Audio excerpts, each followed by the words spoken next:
Welcome in, everyone. Hello. This is Everything Sucks, Let's Fix It. Episode 5. Yes, very exciting. Today's date is June 13th, 2023. Got a lot to talk about, but So much. before that, I am going to plug some of our socials because we've been doing incredibly well. Yes. Thank On you there. for all of us who are here from the socials, man. We Yeah. are doing such a great job over there. And I'm glad you guys are loving what we're putting out. It's great. Yeah, we're patting ourselves on the back because we're pieces of shit. But that's okay. But honestly, if you're a person who actually came to listen to the full podcast Good for you. from the socials, that you are a real one. Yeah. You're Yeah. the best. You should reach out to us, tell us something that someone on the socials wouldn't, True. and then maybe we can give you attention and you'd like that. Yes. Who DM knows? us for sure. Yeah. Okay, so to actually do that, Instagram, we're everythingsucks.letsfixit. On TikTok, we're es.lfi. On YouTube, we're also Everything Sucks, Let's Fix It. On Facebook, we have a Facebook page as well. You can just look up the name of the podcast. It should be the first thing that pops up. Awesome. Cool. So we All right. want to get into current events. Let's get into the current events. We got the big one that cannot be avoided no matter how hard you try, because we try, and we try to stay away from the Trump stuff. It's kind of, we always try to stay away from it. We try to stay away from the tabloid media news stuff. Yes. It's not what we're into. That's not what we're about. But when it comes to something like the former president getting indicted, there's really nothing you can do but talk about it. It is the biggest story out there right now. Yes, easily. So how do you feel about this? Well, Where do you want to start with this? I just want to say, so much. let's lay out exactly what he's being charged for. So it's 37 counts. Yes. It ranges. I don't know what they're all called. I do know that the general idea is it's obstruction of justice and it's mishandling of classified documents. Yes. So basically, there's been a saga that's been happening since Trump left office in 2021. Yeah. Where he kept classified documents, and there's an organization in the government that's not the DOJ that keeps track of these classified documents. And in May, they realized that some of them were missing, some of the documents Trump was supposed to return. So they reach out and they're like, hey, can we get the documents back? Trump ignores them for several months until he does give some documents back. I think there's a piece in there where he's filmed moving storage boxes of documents. Yeah, and I mean, look, in the indictment, they track how they move them and where they put them. And if you haven't seen the pictures, he's got storage boxes in the shower. He's got storage boxes all over the bathroom. Yeah.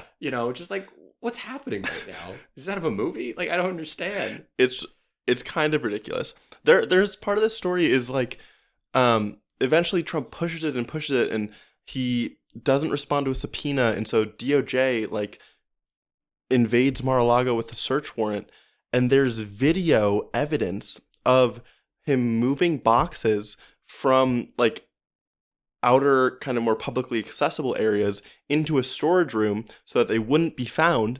And part of that story is also that one of the maintenance workers that helped do that then called the IT department Oh my God. at Mar-a-Lago asking questions like, how do I erase security footage? Oh my God. Yeah. Oh, it's so good. It's so good. It's hilarious. It's the funniest stuff in the world. It's it could only happen to this guy. Yes. You know what I mean? Very much so. Honestly, I'm going to be honest with you here.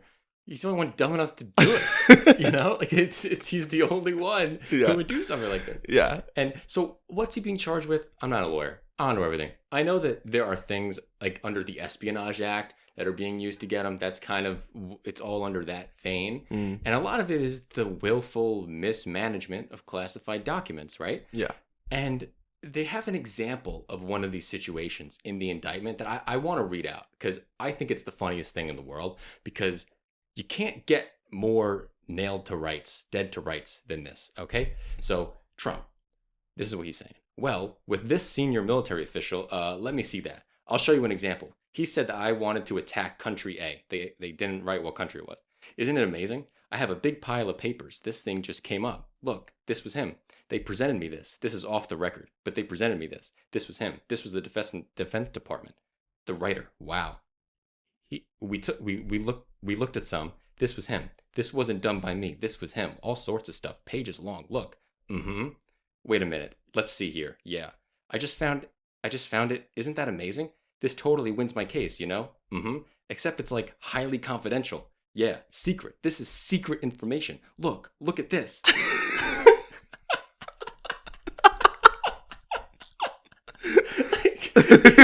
It's over. What are you talking about? You said it was secret, and then you told someone to look at it.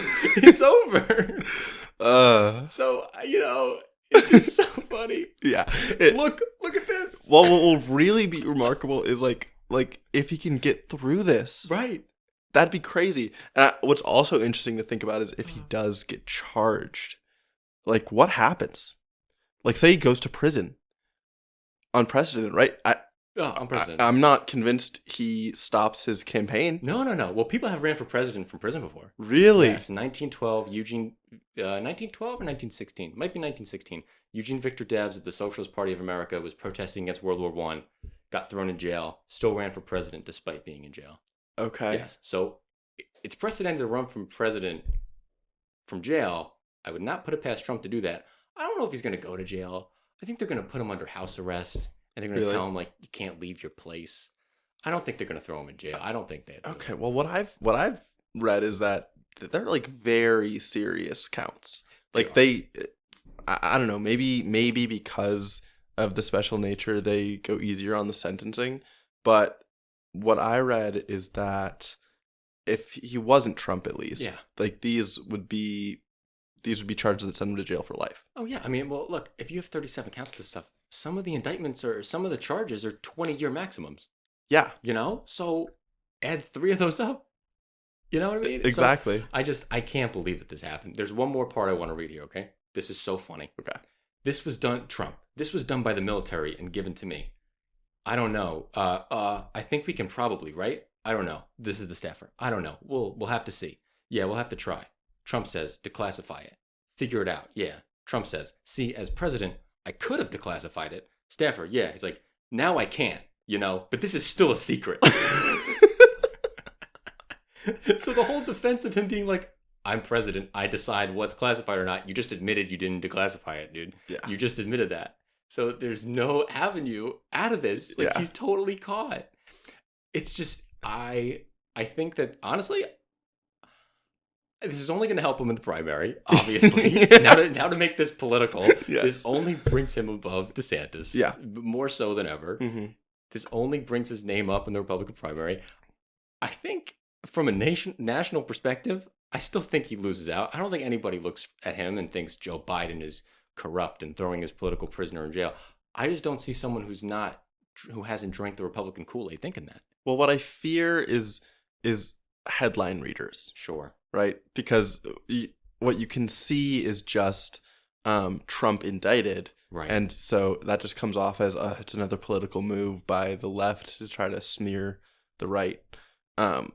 Which is why, like, this trial would kind of have to happen, and for him to get convicted to really pack a punch with those swing voters potentially, I think. Yeah, I agree with that. But the conviction's going to be a huge thing. I don't see how he doesn't get convicted after what we just read in the indictment. I mean, it's pretty obvious. Yeah. I don't see how there's any way out of this.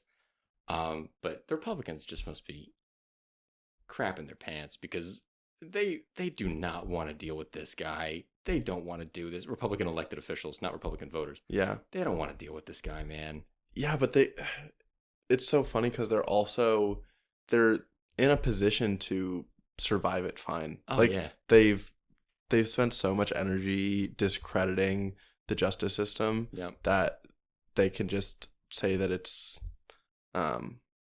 corrupt. Well, what's the word I'm looking for? Well, they're already trying to draw the double standard, right? Like, Hillary Clinton was in charge for her server, but Trump gets indicted for this. Mm-hmm. This is not at all comparable to Hillary Clinton's server situation. Like, it's just kind of not. The thing is, Trump, as we just read, purposefully shared classified information to somebody who he knew didn't have the clearance. He not only showed gross negligence, but he also showed, what's the word that I'm looking for? Treasonous activity? Treasonous activity by showing classified information. He showed, the word is intent. He showed intent to show the classified information. Hillary Clinton never did that. A lot of the emails that were done on that server were also CC'd to other people in the State Department. Okay. So there's just a difference. They're Yeah. not all comparable. And to say they're comparable, you're just lying to people, Mm. you know? Yeah. And obviously, a lot of the Republican elected officials, pretty much all of them, will lie about it because it's the only way they stay afloat. You know, that's how they stay elected. But it's just crazy to me. I just can't wait to see how it all turns out. Yeah. I hope the trials are public. I hope They I get to have watch to it. be. You know? Oh, they have to It be. sucks that our politics is so media consumed like that. Like, I can sit here and say, hope I get to watch the former president be indicted for basically treason. You know what I mean? It's like, Yeah. ugh, I hate that that's where we're at. Yeah, it is really dramatic. It's so dramatic. Yeah. It's hilarious. And it makes for great content. It's horrifying. But it's horrifying. terrible. All right. Yeah. Now let's get into something that's actually horrifying Yeah. and actually terrifying. Yeah, something that's truly important Yes. as well. Something that actually matters to Yeah. people. Ukraine war. Yes. So the Ukrainian counteroffensive has begun by every account. And I just want to go over a little basis of what has happened here. Well, I think actually the first thing I should point out, what happened right before the counteroffensive is the Russians blew up a massive dam. Yes. Okay. So we have to say allegedly Russians, don't we? Have to say that allegedly. Okay. Yes, it was allegedly Russians. The reason I think it was the Russians is because it is the explosion came from the side of the Russian front. Okay. It strategically fits with what the Russians would want to do because they are foreseeing a Ukrainian counteroffensive. Yeah. And actually just today Putin was recorded on camera like sarcastically saying, "Oh, the Ukrainian counteroffensive can't go into this region anymore because of the flooding." So Perfect. they're pretty much dead to rights. Good. It was the Russians. It was a tactic. They wanted to impede the Ukrainian progress, and it's not a bad one. It's not only going to obviously make the flooded land impossible to traverse right now, but even when the flooding starts to dissipate, it's going to leave a whole lot of mud, which is really hard to get through. Because the muddy season just ended. Yeah, that's what they were waiting for so long to start this counteroffensive. And now Ukraine has to spend so much of its resources that are limited already away from the military campaign, and now has to help all the people evacuate this flooded area, right? Yeah, and crazy enough, and Russia is bombing the area while Ukraine is trying to help the people evacuate, even though it was in a Russian occupied area. Actually, bastards. Ridiculous. Okay, so the counteroffensive. So Ukraine, this has been going on for about 4 or 5 days now, maybe less, maybe 3 days.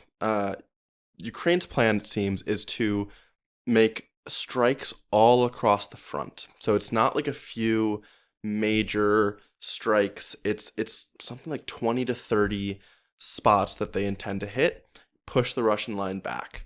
The reporting thus far is progress is happening, but it's slow. Mm-hmm. It's being measured in meters. It's not being measured in kilometers or miles. Right. Russian defenses they're set up well. It seems, I guess, when you think about it, it's easier to set up a defense than it is to actually attack in the moment and be competent that way. Well, one of the major rules of military combat, especially in the modern ages, you need to think that for every one defender, you're going to kill 3 attackers. That's how you have to think about it, right? So now, in the beginning of this war, Russia was on the offensive side. It made sense that the Russian casualties were higher than Ukrainians. Sure. Now we're about to see the opposite of that. We're about to see Ukrainians on the offensive, and we need to see how those casualty numbers now reflect that. Yeah. You know? And we've talked about this before. Ukrainian casualty numbers, not only can they not afford it to be 3-1, as in Ukrainian deaths to Russian deaths, they can't afford it to be 1-1. They can't afford it to be 2-1. They need something like 8-1. Exactly. So that's going to be making progress, and I will probably have weekly updates on this as it goes. Yeah. Their plan, as far as I have read, and this is really going to help to have a map by you if you do, there's a sea, I think it's the Sea of Azov. Azov. Yeah, to the southeast of Ukraine.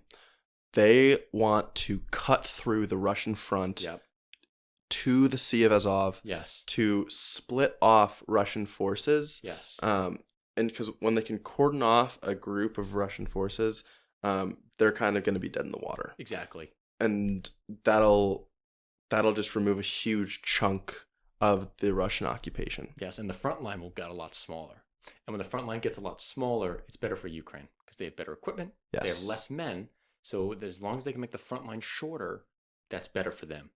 Now, the goal here to get to the Sea of Azov is they need to hit the city of Mariupol. Yeah. Mariupol, however you want to pronounce it, was sites of massive fighting, or during the initial invasion. Some of the bloodiest fighting we've seen in a long time. It's rubble. It's rubble. Yeah. Yeah, they're fighting over rubble. Yeah.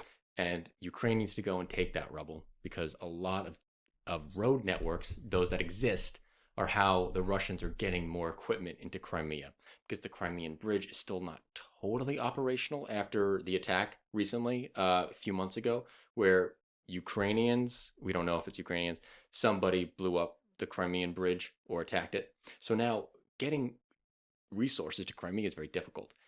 If Ukraine can cut that off, get to Mariupol, really constrain Crimea's ability to get resources in it, they could feasibly take Crimea back. Now, actually launching an attack to get onto the peninsula of Crimea may be difficult, but holding the Russian troops there with limited troops defending any possible attack from Crimea into Ukraine proper, and then moving back to take the rest of the Donbass, I think is a viable strategy. And that's what they're trying to do right now by going after Mariupol.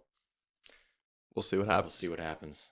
Yeah. I this has been like so preview of the end of the episode, we're going to be talking about US China again. Between learning about US China and like honestly I'm getting too into Russia Ukraine. Like I'm getting Twitter updates on the movements of the fronts. That's awesome. But it's bad for me. Yeah, it's too intense and well, look, bad. When I do that fairly often with Twitter, and I see train station destroyed, two tanks destroyed here, alleged offensive town in this area doing well. It makes me feel a little bad because I remember taking a class on World War I when I was in college, and the men who were 50 years old who sent their boys off to fight would all sit in the bars and the pubs and the salons and the coffee houses and play with their maps and their flags and try to see where their son is on that day and read the newspaper and update their maps and treat it like a game. And I think people in the West, people who are in our position, who are seeing this as observers, people who read about this on Twitter, can get sucked into looking at this as a game. You know, an update, like you get an update on Clash of Clans that your raid went well, you get an update that, oh, Ukraine took another town. Every update you get, people died. And, you know, that's one of the horrifying things about this war. It's one of the first ones we're getting live updates like this. Yeah. And I don't want it to be gamified. You know what I mean? It does make sense. I've thought about that as well. On the other hand, I think it's kind of impossible for us to ask ourselves to have the capacity for like true human empathy for what is just going to come across our screen as the stats of thousands of lives of people we have never met across the world being lost. And I think there is, like, I don't want to diminish the nobility of understanding how this war started and wanting it to end with the Ukrainian victory. Yeah. Like, and in some ways, like, it makes sense to look at it as a game from that lens. Like, in a way, the most important thing, and yes, there are going to be horrible casualties along the way, and I'm not denying that this is war. Yeah. But the importance of victory is immeasurable.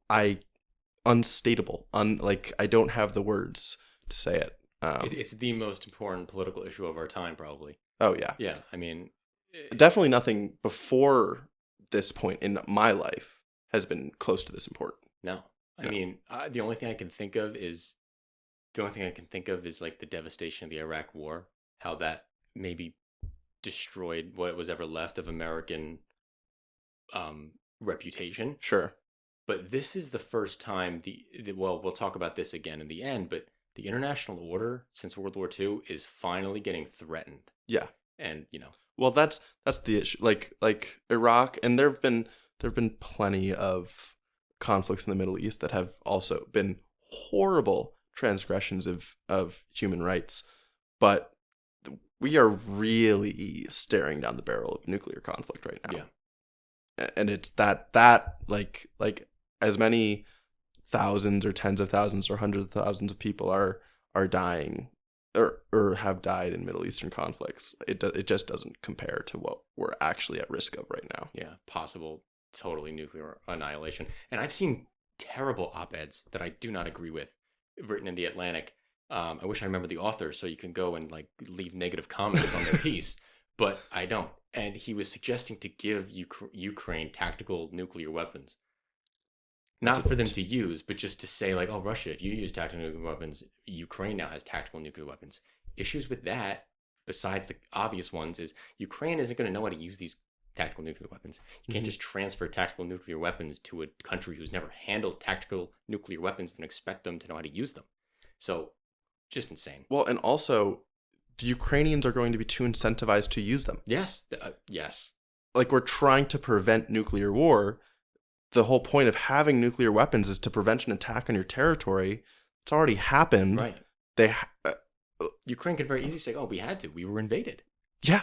America, if you were invaded, would you use nukes? Yeah. And they would say, and the United States would be like, well, yeah. And so, no. Terrible idea. No. Terrible idea. Hated seeing that. Okay. Let's move on. Something a little lighter. Yes. Kind of some good news. Yes, this is interesting. Yes, this is definitely interesting. If you were an OG and you've been around for a little while, and by that I mean like 2 weeks, we recently read a book called People, Power, and Profits by Joseph Stiglitz. And one of his big things was talking about market power, how monopolies and corporations working together and merging into massive conglomerates and taking over huge swaths of our economy is really bad for productivity. It's really bad for economic output. It's really bad for the consumer. It's bad in a whole bunch of ways. Well, Microsoft has been in the process of trying to buy Activision Blizzard, the largest third-party developer in the video game industry, for a whopping price of like $69 billion. Nice. It's just a lot of money. So Biden and his Federal Trades Commission, the FTC, has kind of said, you're not going to do that. We're not going to let you. And we see an active government intervention with antitrust policies going after this big acquisition, which is something we have not seen in a while. This is new. Well, I mean, the Biden administration has made an effort to stop some other mergers, and I feel like we talked about this. We did in the past. Spirit Airlines blew with JetBlue. Yeah, there was one that they lost with U.S. sugar mergers in the Southeast. Yeah, we talked about that one.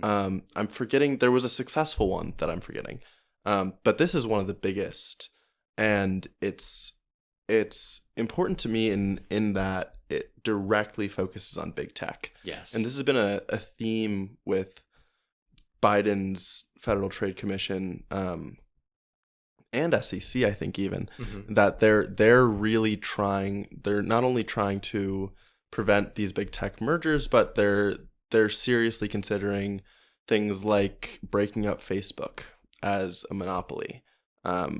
They're trying to get through this judicial system that has a very, very narrow view of what makes a merger anti-competitive. Yeah. So the most recent update here is the Biden administration got word that Microsoft might just go ahead and go through with the acquisition of Activision despite having these legal troubles, which would be kind of crazy because it was already banned in the UK. Like, it went to court in the UK and they said, no, you can't do this. That's crazy. And they're just considering saying, fuck it, we'll take the legal ramifications as they come. So as they heard that, they scrambled to get a restraining order to prevent the acquisition from happening until it can go to court in the US. Yeah. There's a court date in early August for an injunction of the merger, which is also an intermediate stoppage of it, but that would make it so that it could get to the final court stage. Yeah. I'm not a lawyer either. I don't know exactly how this works. But it's cool because the news just came in yesterday that they were looking for the restraining order, and about half an hour ago we got word that they actually got it. It's awesome. Yeah. I mean, think about that for the video game. I'm a big video game nerd. I've been a video game collector my whole life. That's what I've always done that. If Microsoft takes over Activision Blizzard, Call of Duty's only going to be on Xbox. That's crazy. That's Yeah. crazy. That's like the biggest game in the United States, in the world Mhm. almost, right? And now you're going to say that it's only locked to one platform?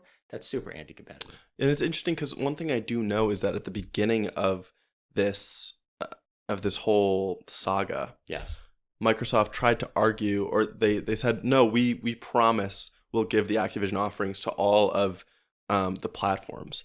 And of course, the reason the Biden administration is not so keen on this is it still means that, sure, they could start with that, but then there's really nothing to stop them from slowly rolling it back. Right. If they wait a year or 2 years or 3, they can just consolidate everything. Once people lose interest, once there's a different non-antitrust minded administration, then they can do whatever they want. And they know that. Yeah. They know that. I mean, where is the incentive for them to keep the Call of Duty on all the platforms? The incentive might be you get more money even off PlayStation 4 or PlayStation 5 game sales. Mm-hmm. Is that really worth more than just selling more Xboxes? No. No.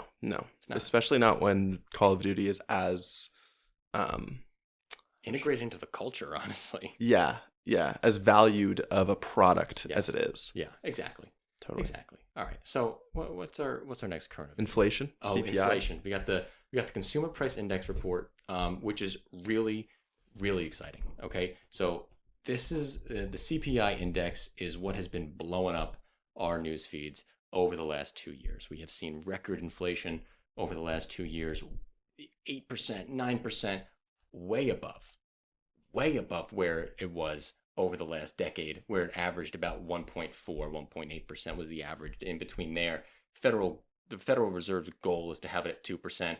We were at 8% for a long time. Now, the CPI has come down again for a consecutive month, going down to 4%.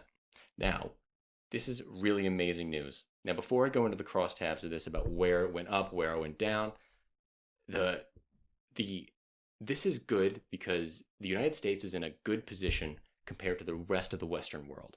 The United Kingdom has an inflation rate of like 7%. Other parts of Europe are up at like 10%. France is at like 6, 7%. Germany's at like 8%. The United States is at 4%. Now, this is really good because that means what we're doing is different from what the Europeans are doing. And the way that we're dealing with this crisis of cost of living crisis, we're doing a better job. That's what I'd like to see. So when we go into the breakdown here, the biggest change coming down was energy prices.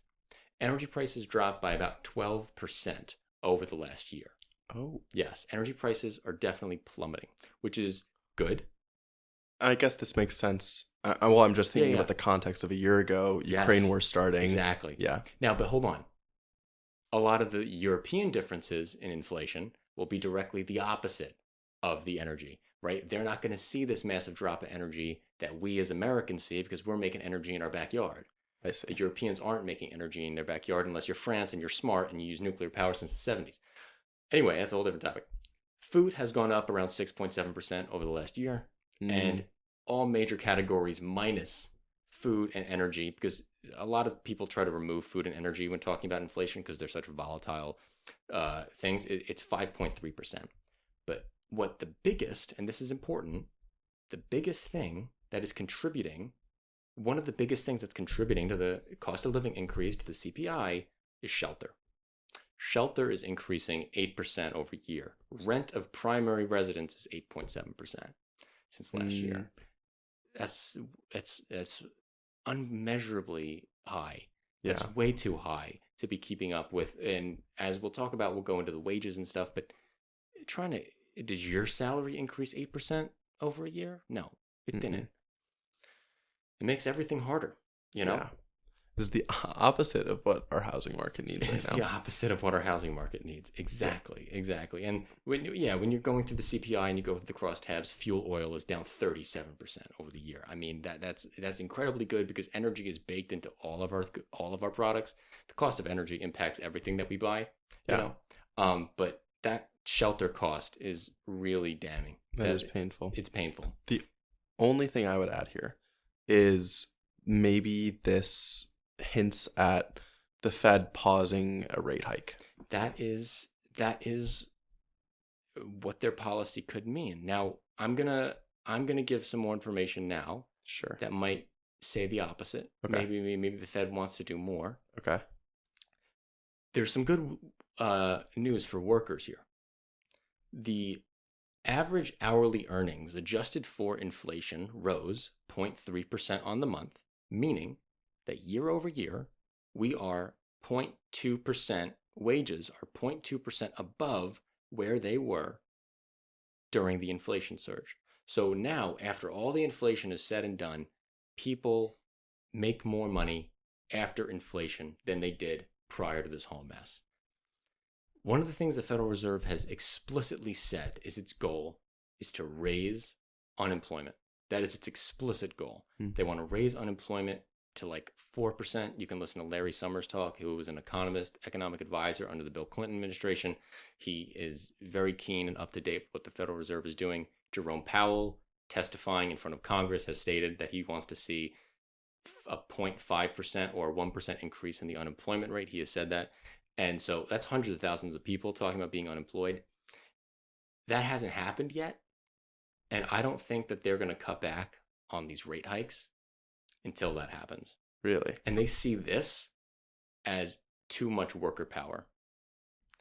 That's the mindset of a Federal Reserve banker. From my perspective, I see this. I think a Federal Reserve guy is going to look at this and he's going to say, oh, look, wow, workers still have so much bargaining power that their wages are rising faster than the cost of goods. Unemployment rate is so low.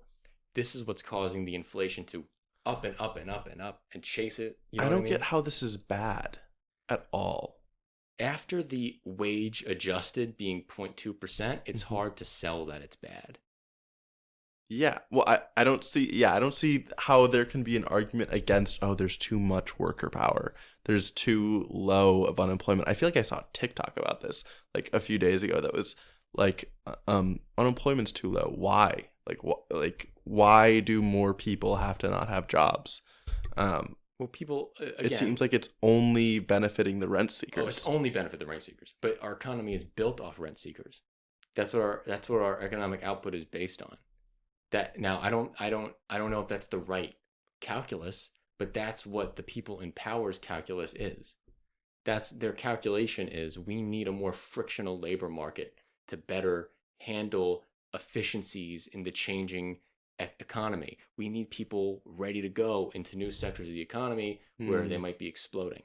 We need a more fluid system of at-will employment so that, you know, the cost of doing business is lower. I don't. It's still hard for me to buy. No, I don't buy it. Yeah. You know, I don't buy it at all. But Okay. That's what they're saying. Okay. Yeah, that seems really dumb to me. Because like companies can just take a little bit out of their massive excess profit shares and pay people more to actually lure them into jobs rather than being like, oh, people have to be unemployed so they're ready to hop into a new job. Just pay them more to go there. Well, then here's what I'm hoping. I hope this proves their case wrong. Because here we are with a GDP that's growing, with an economy with lowering inflation, where wages are outpacing the cost of living. Tell me now why we need a higher unemployment rate, Jerome Powell. Now what's the problem? Sure. Actually tell me what the problem is. Yeah. Is the problem the cost of living? Because right now I'm looking at this number and it says 0.2% that we're actually better off. So you tell me, what's the deal? Yeah. And I think that is going to be the question that the Federal Reserve bankers are going to have to answer. I hope so. I hope so. I always worry about in these situations, the people just not actually being accountable. Of course. Now, another thing about the CPI report, a lot of it is energy related, you know? So if energy prices that are so volatile go back up, now maybe this 0.2% number being above wages goes down to 0.1, goes to negative 0.1. Now we're talking about the situation very differently. So the energy price bit being as much of a part of the story as it is makes me uncomfortable. True. Hopefully it is more stable because I think right now we are completely self-sufficient energy-wise. Pretty much. And of course, as the transition to renewables continues and should accelerate. It should accelerate over the next few years. It'll be only more robust. Yeah, so. I agree. So that's the CPI report, guys. Good news for workers. Great news for the stock market, too. I mean, just jumped up dramatically after seeing that news. So good stuff for everybody, honestly. Next thing we got is Bernie. Bernie is currently the committee chair on the Health, Employment, Labor Committee, and he oversees a lot of the conversations talking about healthcare related things. And one of the things Bernie Sanders has always fought for is talking about pharmaceutical prices. That's one of the things he ran on for president in 2016 and 2020 was tackling the pharmaceutical industry, tackling their profit share and all that. And now he's in this position of power as the chairman of the Help Committee. He is saying to Joe Biden, I will not appoint anybody you put up in front of me. I will not have a vote on it. I won't vote for him unless you give me a plan on how you're going to bring down pharmaceutical costs. And this is the first time Bernie Sanders in his life has really been in a position of power to leverage this. This is the first time. And we're kind of seeing how he's using it. And it's good. You know, as he was as the chairman of the Help Committee, he brought Howard Schultz of Starbucks in for a committee hearing and telling him, like, you know, talk to me about your anti-labor union practices and put that on the national stage. Now he's going to put this on the national stage, hopefully. I kind of like it. Feels like a very Republican move to me. Yeah. Like just halting things until he gets some concessions. Oh, wow. What a great transition into our final current events talking point here. The McCarthy speaker saga. So there was a vote a week ago on whether or not to stop the federal government forever possibly banning gas stoves. Do we want to give a little bit more background? Oh, sure. Okay. Sure. So with the debt ceiling bill, I got to give more background here. So with the debt ceiling fight that went on over the last month and a half, McCarthy worked with Biden to come to an agreement that federal spending would be at the 2023 level and only increase up 1% through 2025. That deal was poison to the deep Republican base in the House and the House Freedom Caucus, which is now a big player again, which is so funny. And the House Freedom Caucus, the Republican caucus, they wanted a 22% cut to all federal budgets. I've said this in other episodes, but just for the context, 22% cut to all federal departments except for the military, federal administration, but only of discretionary spending. All mandatory spending was fine. Okay. So now that McCarthy has passed this bill with Democrat help in the House, passed it with Democrat majorities in the Senate, Republican minorities in the Senate, the Republican base in the House, the House Freedom Caucus are saying, screw you, man. You don't speak for us. You suck. You broke your promises. We need a better deal on how we're going to run this House of Representatives. We need a better deal. You need to give us more power because we can't trust you with shit because you worked with the enemy. And that's the mindset right now of the Republican caucus. So come to last week. A lot of the things that the House is going to be passing in the next few days, next few weeks, are going to be messaging bills. Stuff that's not going to pass, stuff that's not going anywhere, but just to show what the Republicans care about. And what's one of the first things that Republicans care about? Protecting the usage of gas stoves. So there's a whole culture war about, you know, Joe Biden's going to come for your gas stove and all this, not to talk about the efficacy of gas stoves because I hate them, but the Republicans should obviously all be for stopping the federal government from banning gas stoves. And that's what this bill would do preemptively. Before you can vote on this, you have to pass the rules vote, which means you have to begin debate. You have to agree to the rules of the debate.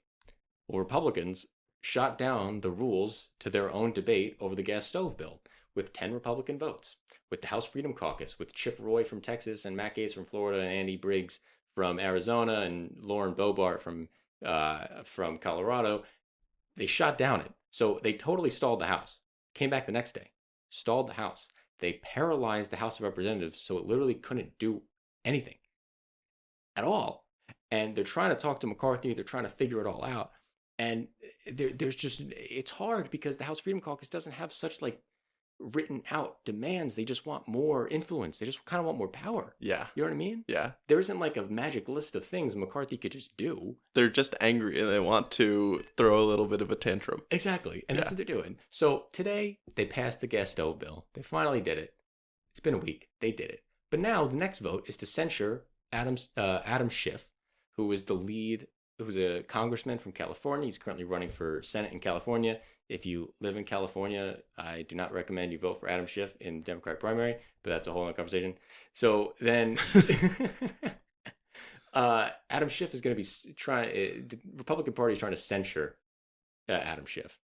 What is censure? You remove him from like committee seats, kind of like scoff at him, like we don't like you. You know? Okay. It's just kind of like a middle finger Yeah, You it's know? a political move. Yeah, it just means fuck you. Okay.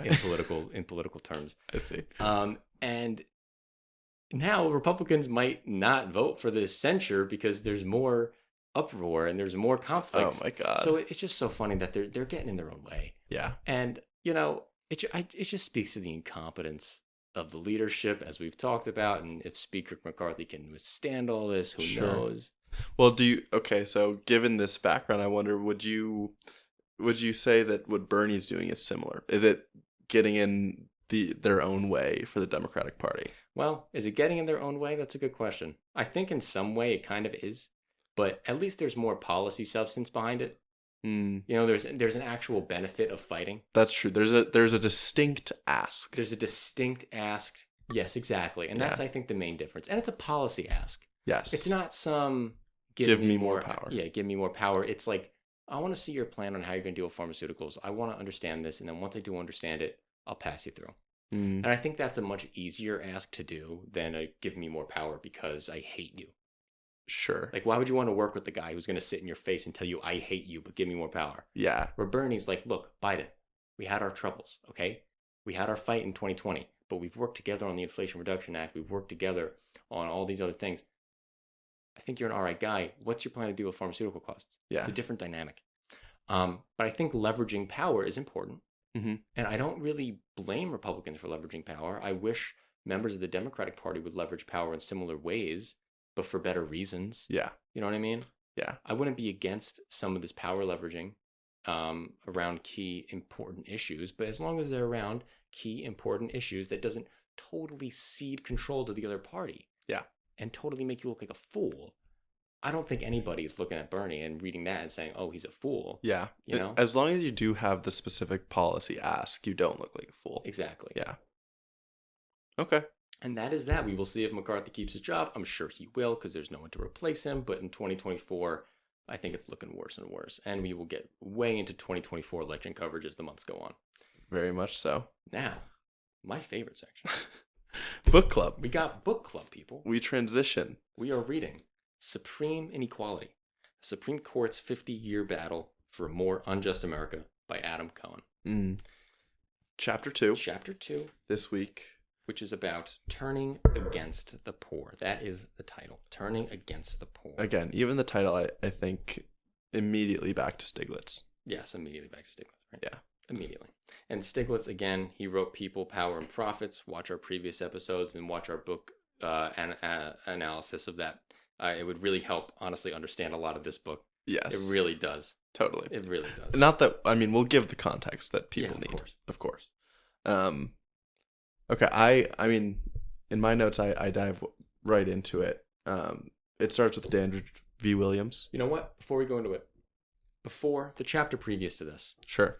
Is about the fight of the Warren Court in the 50s and the 60s to expand the rights of the poor. And we're giving the poor the right to lawyer representation in criminal cases.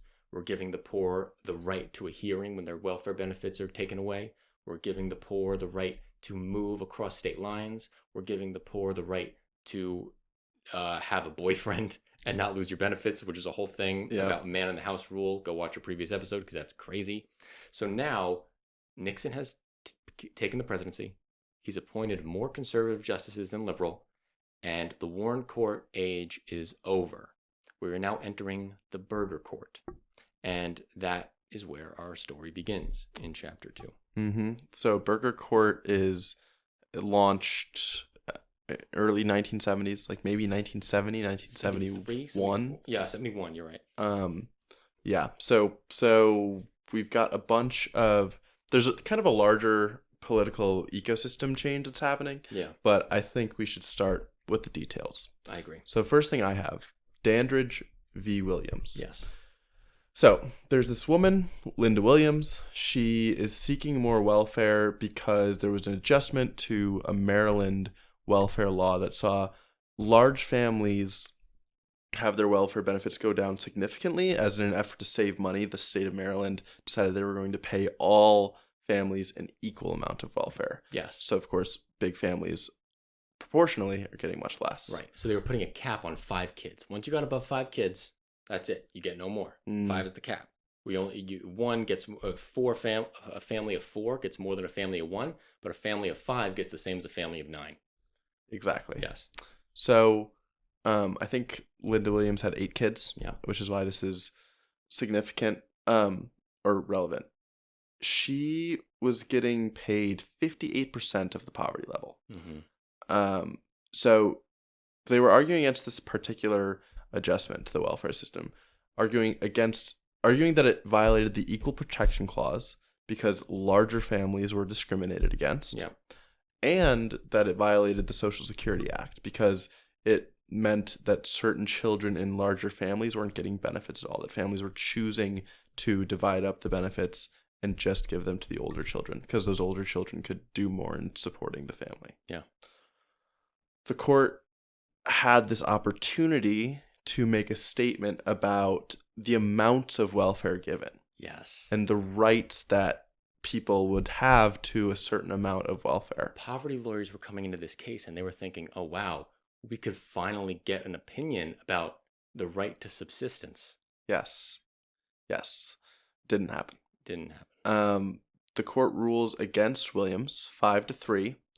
The author of the ruling was Stewart. I don't remember all of these justices' names. It's okay. As we get later on, I remember them, but not in the early 70s. Yeah, exactly. So he said in his ruling that the intractable economic, social, and even philosophical problems presented by public welfare assistance programs are not the business of this court. And that, to me, is the perfect quote to kind of frame this entire chapter. Yes. It is doing everything it can to stay out of the business of helping the poor. Absolutely.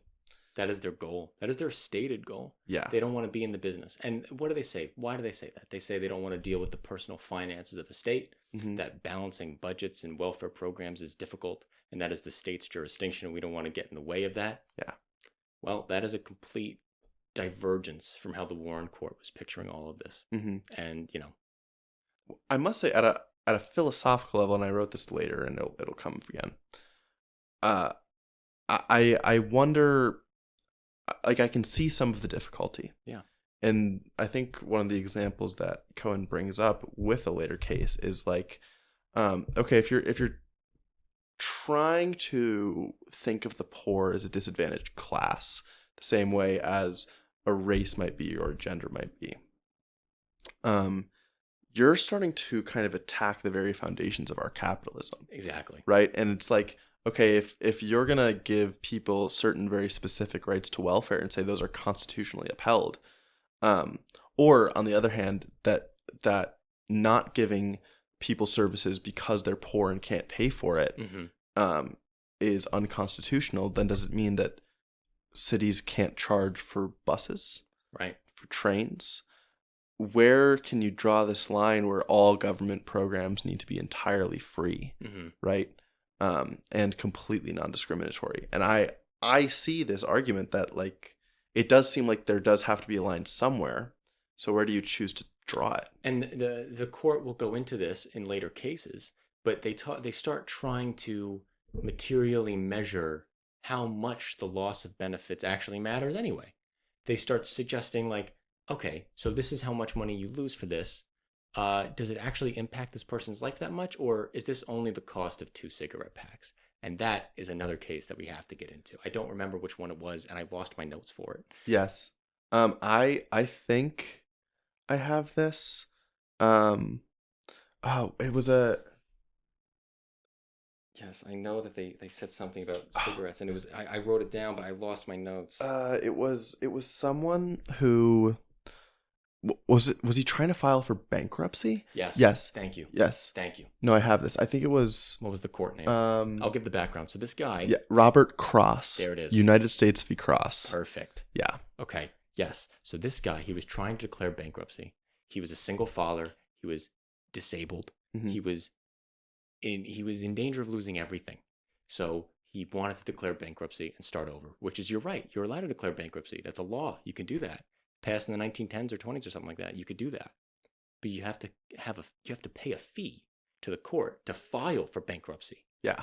And he couldn't afford the fee. Which I just have to say, like, I mentioned this to the person I was with when I was reading this, how absolutely absurd Unbelievable. this is. You have to pay to file for bankruptcy. You have to pay to make the statement that you can't pay for anything. Unbelievable.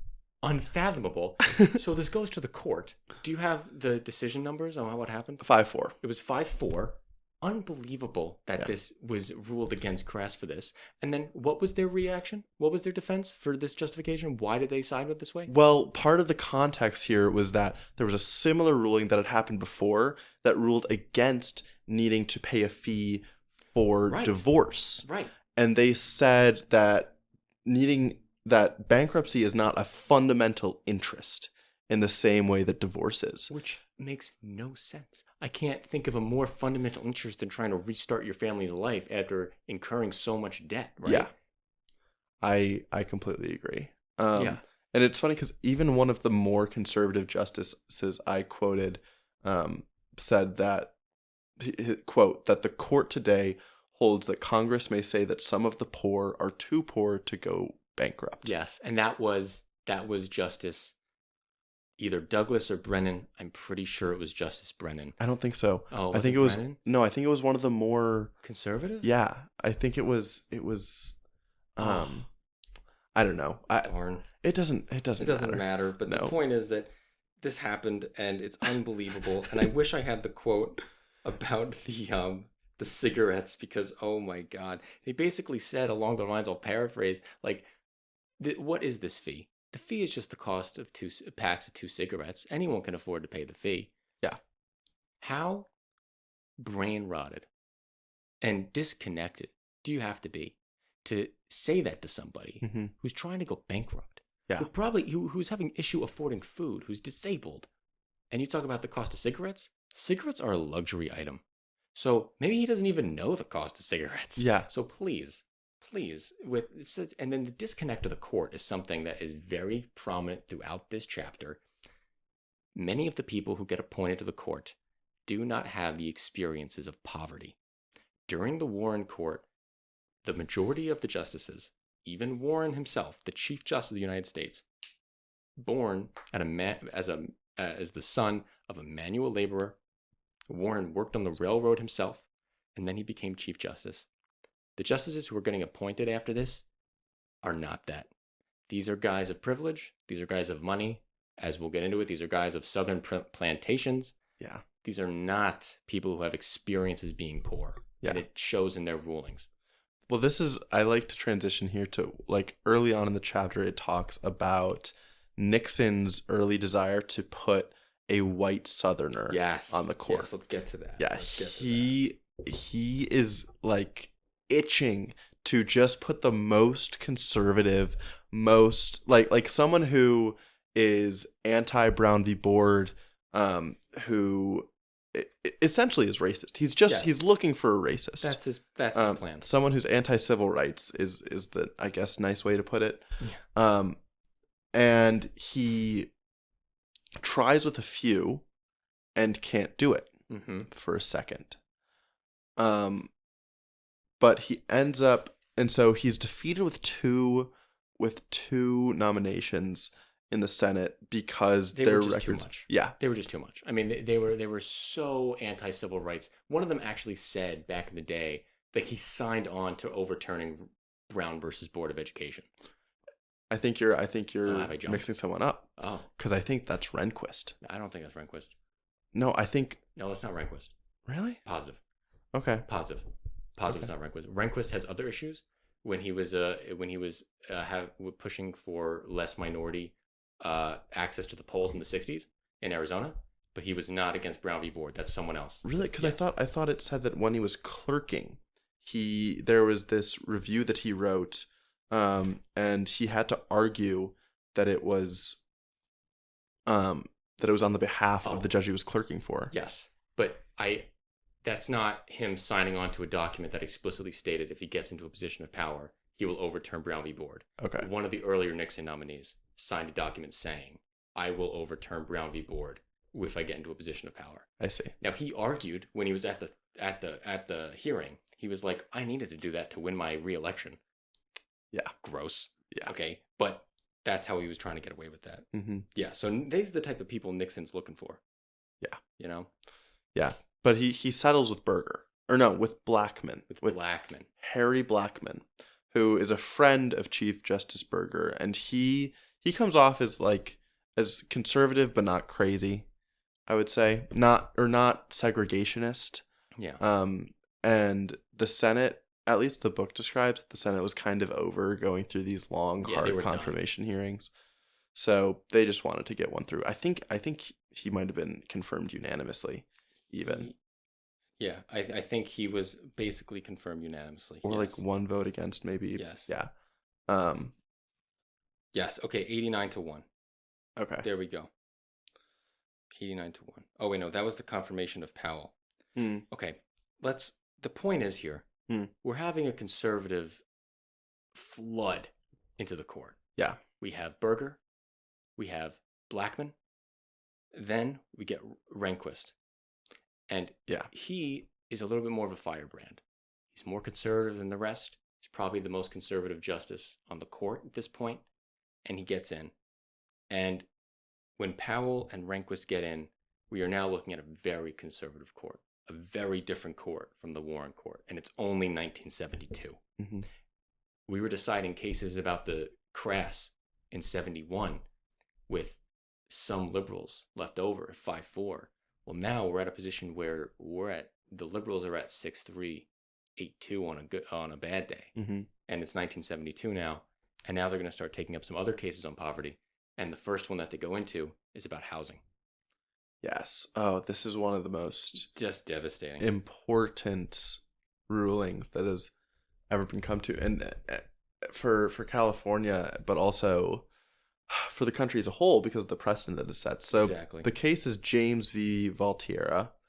It challenged a provision in the California Constitution that prevented new public housing from being built unless voters in the surrounding community approved. Unbelievable. This really just, I'm reading it and it sounds like the birth of NIMBYism. It is the birth of NIMBYism, which has done so much damage to so many people. Yeah. And so it's interesting because there was a very similar case in Akron that struck down a law that prohibited new housing from being or had the contingency of new housing being built based on race. Right.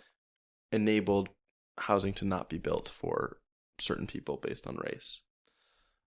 And the court ruled in favor, or the court struck down that law. But in California, this law that was deemed to discriminate on the basis of economic position, first was struck down by the California court, went to the Supreme Court, and they specifically reversed that ruling, which was blatantly saying it is okay to discriminate on the basis of poverty.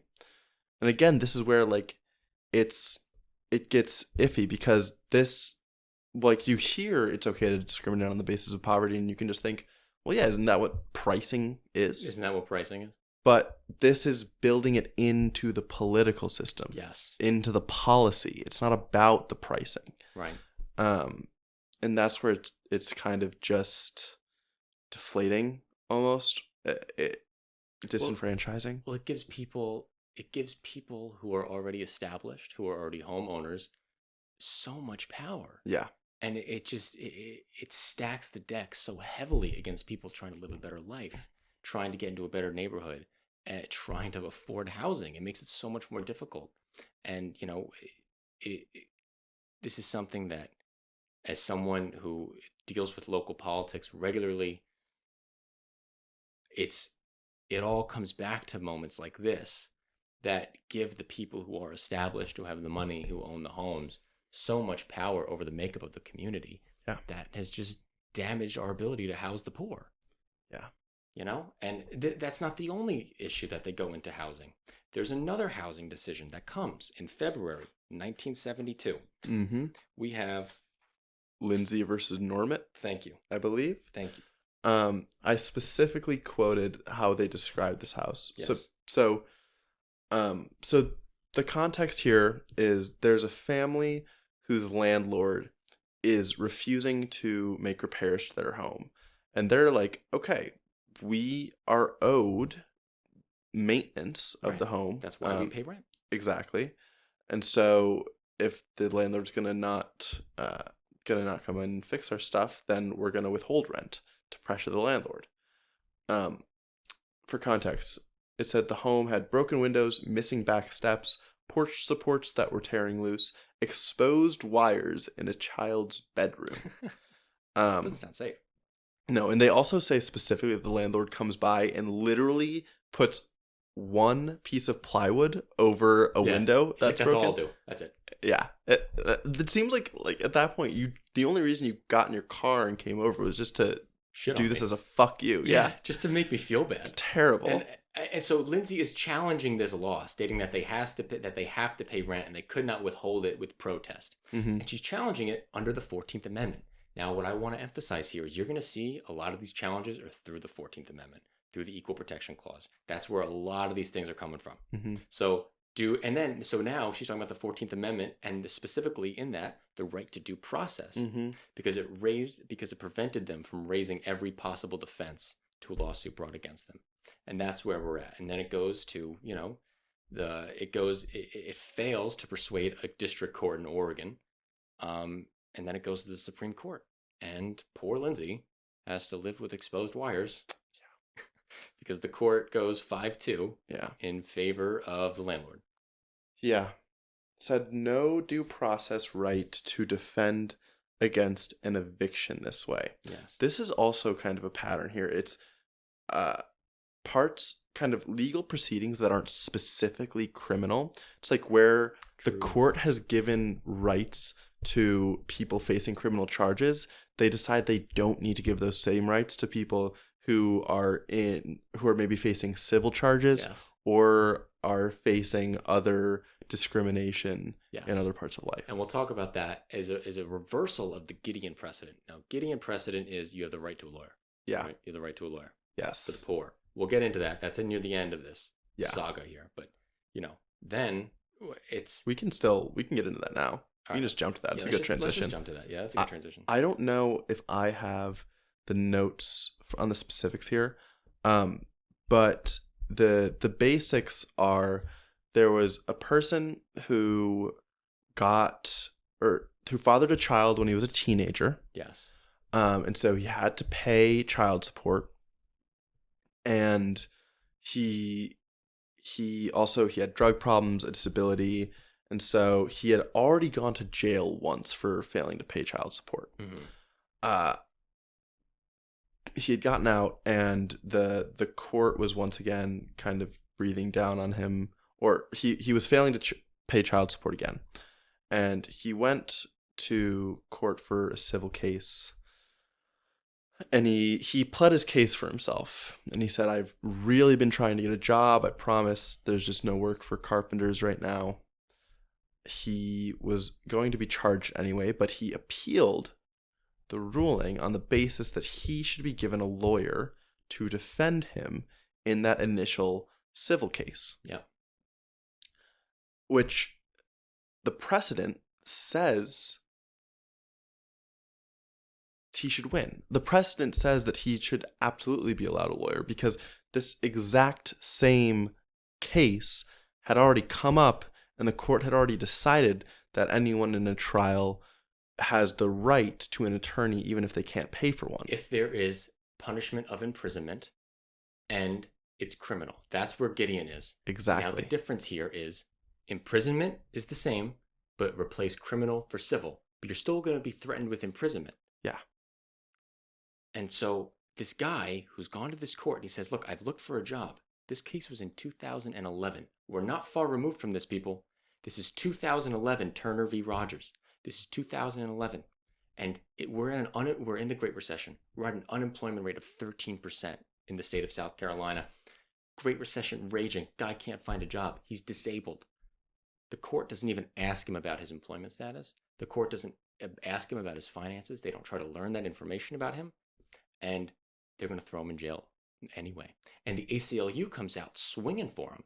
ACLU, who holds a lot of weight legally, and, there are 3 liberal justices by this point. You have Ginsburg, you have Sotomayor, you have Kagan, you have Breyer. You have 4 liberal justices by this point. You have Breyer.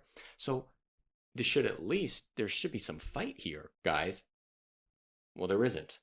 Not a single justice said that a poor, disabled parent who could not pay child support had the right to a lawyer. It was 9-0, and the majority was written by Breyer himself, a liberal, appointed by Bill Clinton. Unfathomable how far the court has fallen by this point in 2011. Yeah. Just decimating the rights of the poor. And this is where I feel bad for not remembering more the explanation of why all 9 justices voted against, because it does seem impossible. Like, I'm wondering what was the legal precedent. This is what they say. The court ruled against unanimously, but Breyer stipulates that safeguards have to be made. Yes. That the court has to take into account a person's income and his ability to pay before sending them to jail. That's a safeguard that's only written as an opinion. That's not a safeguard that's legal. That's not a safeguard that's technically enforceable. Doesn't do anything. Doesn't do anything in a state that doesn't want to do anything. Yeah. And that's what's so disgusting. And it was a unanimous decision. All the liberals voted against. And it's so depressing. Now, I do want to go back in time because there are some important cases prior to 2011. Sure. I think that I want to talk about the non-judicial aspects of the fight against the poor for a second. Okay. Because he makes a break in here talking about the judicial attacks on the poor into the legislative and the executive attacks on the poor. And the movement. And the movement. Dying. Yes. Right. There's a really good example or parallel he draws between Michael Harrington's Other America, which inspired a generation of social activists. Michael Harrington inspires me. Michael Harrington studied poverty in America, and his Other America was replaced in the national consciousness by a New Yorker article titled A Welfare Mother. And in this article, the author is portraying the poor in an almost negative light. Mm-hmm. And instead of encouraging political action, is emphasizing the author's actual political apathy towards the subject. Because now in the 1970s, we're talking about an economy that's not really growing. There's inflation. You have stagflation going on. People's morale to fight the war on poverty is gone. Mm-hmm. And now people are starting to blame the poor for budgetary imbalances in New York. They're starting to feel resentment towards the poor. And that leads to the 1994 election. After Bill Clinton is president in 1992, you have a Republican wave in 1994. Republicans take the House and the Senate. And Bill Clinton has stated that he will triangulate, he will work with the Republicans. And so, tragically for the poor, he does. In 1996, they passed the Personal Responsibility and Work Opportunity Reconciliation Act. Now, this eliminated AFDC as we knew it. It eliminated welfare as we knew it completely. All these programs that we're talking about that were defended throughout the 60s and the 70s and the 50s that were expanding the rights of the poor is gone, and it's replaced with TANF, the Temporary Assistance for Needy Families. If you kept up with our conversations about the debt ceiling, you know about TANF well. Now, under the AFDC, there was a right to welfare for those who qualified. TANF ended this right to welfare, and you could only be on it for 5 years of your life, and then you were kicked off forever. Just brutalizing the poor in an unimaginable way. And even the way that TANF was funded was fundamentally different from the way that AFDC was funded. Now, TANF money was given to states in block grants. The federal government didn't personally allocate all the TANF money to the poor people and dictate that the states had to spend it on cash reimbursement programs to the poor. It allowed the states to spend it any way they wanted to. I mean, what's even the point of the law? What's the point of the Temporary Assistance for Needy Family if you're going to say you can take this money and spend it on whatever you want? What's the point then? So before the law, 13 million people received benefits. By 2016, we're down to 3 million people. Is that a success? Did those 10 million people disappear? No, they didn't disappear. The money, it didn't disappear at all. The children living below the poverty line jumped from 2.1% to 3% between 1995 and 2005. That is 700,000 children that we've decided, oh, you know what? We don't care about your life. We don't care if you go hungry. Your parents didn't work hard enough, and now you're going to suffer. You're going to be hungry. You're not going to have the right nutritional and mental development. It's your problem now, and the state doesn't give a shit about you. And you have states doing it differently. You have a state like California spending 73% of its benefits going to poor families. And then you have a state like Wyoming that's giving 4% of its benefits to poor families. Not only the lines for qualifications were different across states, so that in Alaska, half of the poverty line is how you get TANF, but you can't qualify for TANF until you're 11% above the poverty line in Mississippi. Deep, grueling poverty is classified as below 50% the poverty line. You have to be below 11%? Yeah. It's crazy to even imagine that people are alive under 11% of the poverty line. It's unfathomable to me. I'll add one more number here, that the World Bank has a measure of the number of families living on less than $2 per person per day. Between 1996, the year that this was enacted, and 2011, that number in the United States doubled to nearly 1.5 million families, including 2.8 million children. And what I want everyone listening to understand is that was a choice we made. We decided that we wanted to double the amount of people living on less than $2 a day. Mm-hmm. We all chose that. That's not some force of nature. That's not some unhappy accident. That's not a natural event. We got it because we chose it. And we brutally assaulted these people with poverty. God didn't bestow it on them. We bestowed it on them. Yeah. I just want to, I want to try to explain this in a way that might reach a broader audience, in terms of, like, I'm trying to think of, a little heated. No, you're fine. Yeah, it's understandable. Of broader arguments of, I mean, a lot of what we read and hear, right, is conservative decisions saying we can't tell the states how they spend their money. General Republican views tend to be like, kind of more rugged individualism, almost. Mm-hmm. More, we just want to cut government spending, right? We want to leave it to people to make lives for themselves, to fend for themselves. And I want to focus on this children point, because I think this is where I like, it's going to sound like maybe it is that I'm just trying to back these dissenters into a corner on this argument. But I think even most Republicans will believe in equality of opportunity to some extent. And they'll say, like, that's why they don't want something like affirmative action. They think that reduces the equality of opportunity.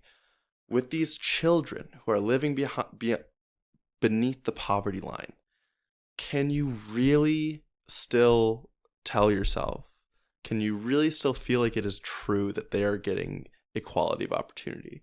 These 2.8 million children who are raised on less than $2 per day.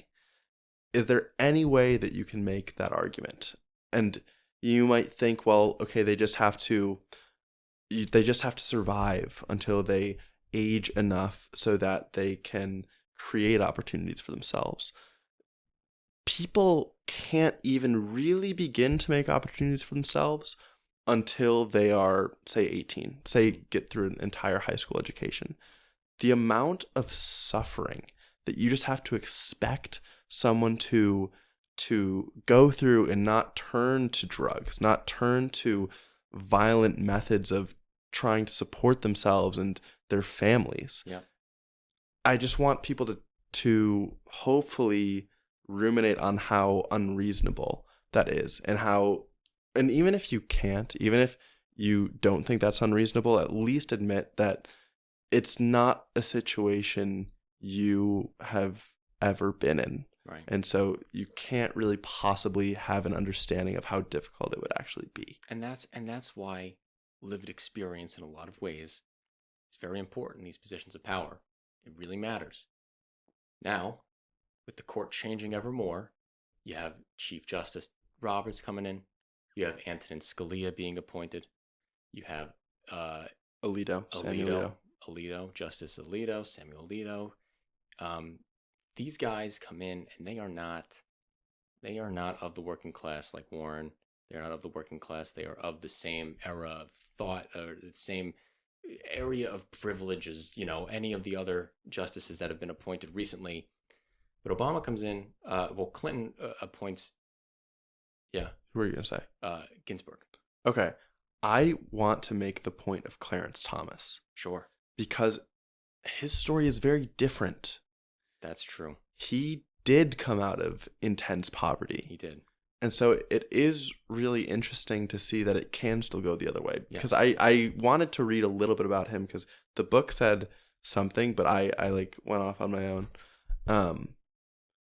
And it seems that his conservative stance was almost a backlash to his earlier life involvement, because he was really involved with the Black Panther movement. Mm-hmm. And he then reflected on that and he was like, what was I doing? I was throwing my life away. So as he reflected on that and made changes to his life, he kind of thought, oh, okay, I made the right decisions and other people can make the right decisions, but they should still be punished. They should still face the consequences of their wrong decisions. Yeah. And he also had this view of like, I don't want to be given special treatment. Like, I want to make it on my own, which I think is another very widely held conservative belief. Sure. Even like whether it's poor conservatives who think they should make it on their own, or rich conservatives who think anyone who's poor should make it on their own. There's a sense of pride. There's a sense of pride involved. Yeah. And that, yeah. Yeah. Clarence Thomas is a good example of that. Yeah. I do get that, but I also, it's funny because even as someone who is privileged, I'm like, give me anything the government will give me. Yeah, absolutely. Right. Sign up for any program. Yeah. But I think, like, look, it's important to keep in mind that I think it's a good point that you made here that lived experience isn't everything. It's not. It's not. You can see many instances where it does not translate. It can go either way. But I want to bring attention to Ginsburg's story. Her mom was a immigrant from Russia. She was a Jew, and she faced deep discrimination because of that, and that charged a lot of her beliefs. Then you have Obama appointing Justice Sotomayor, who is the daughter of a single mother from Puerto Rico, who's able to become a justice in the United States. And there is one decision that is incredibly important, that is very recent, in 2012. And I think will be the last one we talk about here. Yeah. And it's the high-profile case that challenged the Affordable Care Act, the National Federation of Independent Business versus Sebelius?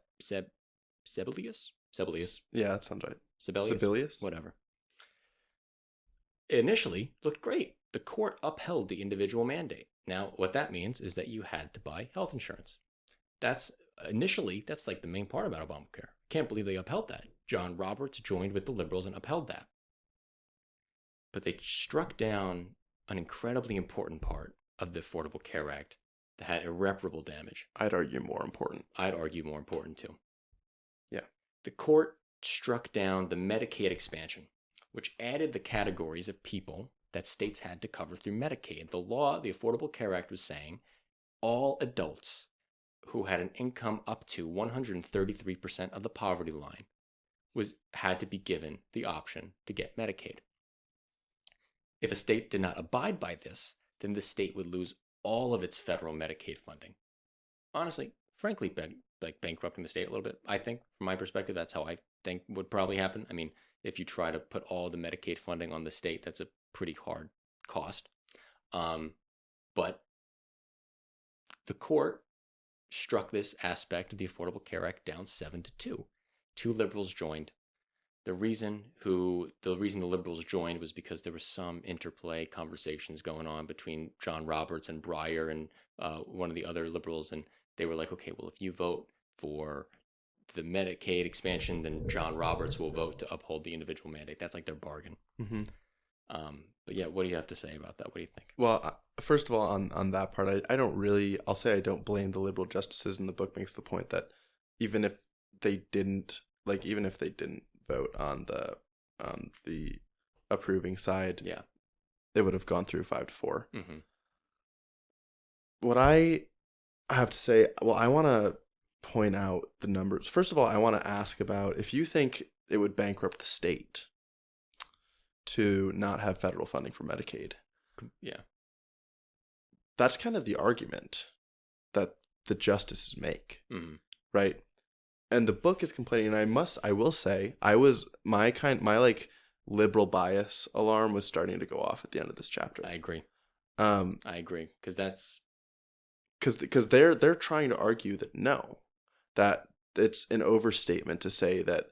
I think I don't remember what exactly the quote was, but I think it was Roberts saying something about how it's kind of holding a gun to the head of the states. Yeah, that's basically exactly what he was saying. And so it sounded like you kind of agree with that, because there is a clause. Well, I do agree with that in the Constitution that outlaws that, and I don't remember if it's called I don't think it's in the Constitution.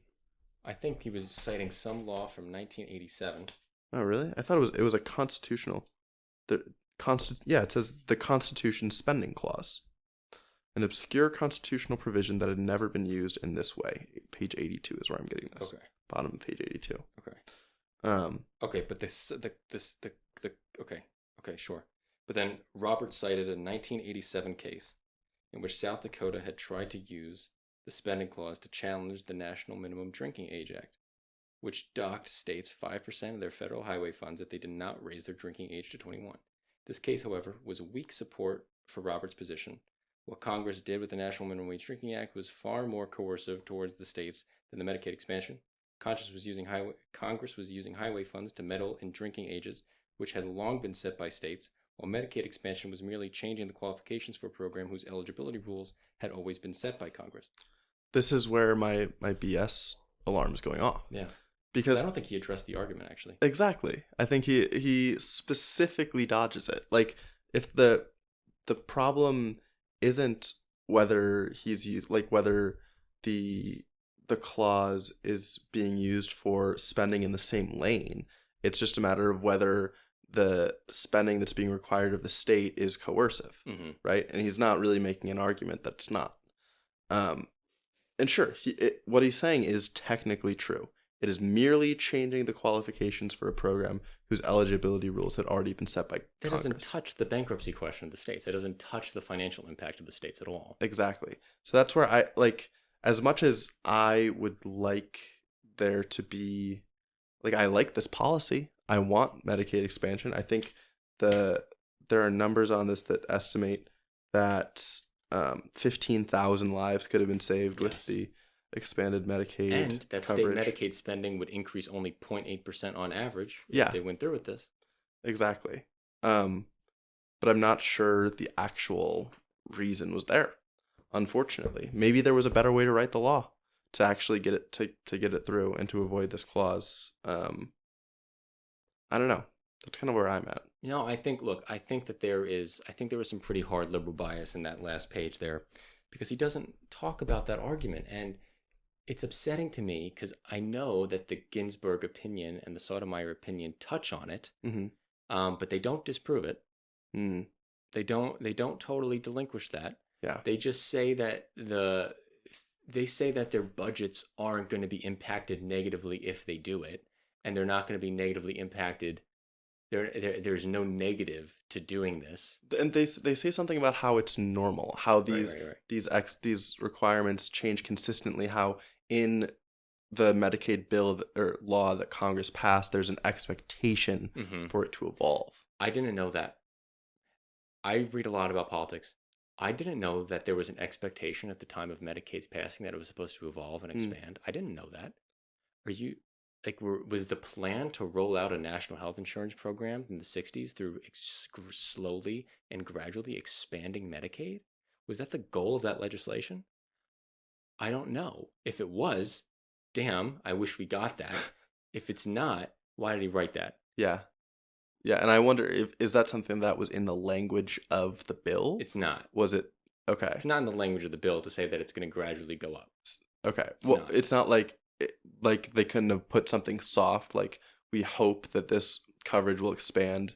Okay. That's not in there either. Because then if it's just like what Congress people were making speeches about it, right? Like how weak is that? How flimsy is that? Right. And I don't like that I don't really like that he said that. Yeah. You know, I think obviously a lot of his judicial analysis is awesome. Yeah. You know, it's fantastic. But this is where it starts to scare me because Mm-hmm. it's like, unfortunately, and for the audience, I'll just say like neither of us have all the time in the world to like really closely vet everything we're reading. Yeah, we can't read the opinions. We can't read every judicial opinion of all these cases we're reading about. We don't have the time. Exactly. So I mean, I guess really all we can do is express that. Yeah, like we do have skepticism about some of these. Some of these are more egregious. Like some of these are more straightforward when the judges make their, like the cigarettes case. Yes. The Crass case. That's such an obvious, disgusting, flagrant distaste for the poor that to me it's the civil trial case of not getting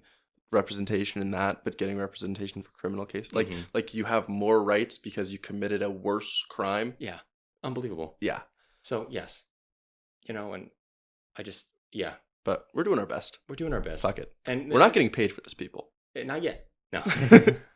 Maybe one day. But yeah. The point is, like, I obviously the and now the benefits of the Medicaid expansion obviously would have been immeasurable.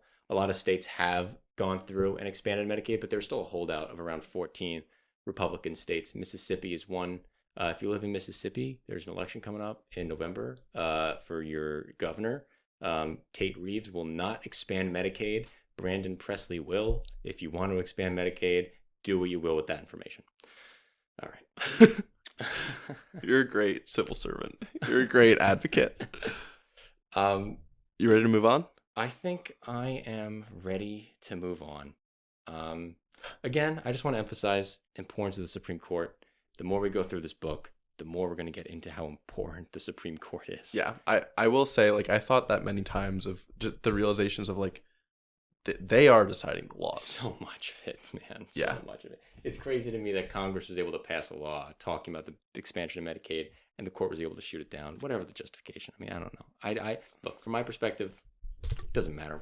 We'll move on, but well, it's I don't want to linger too long. It's just scary because at this point, like, there's so much legal text that these justices can go to some obscure thing to pull from to make their argument. Like, on any of these cases, truly, it feels that it could go either way, and it's not.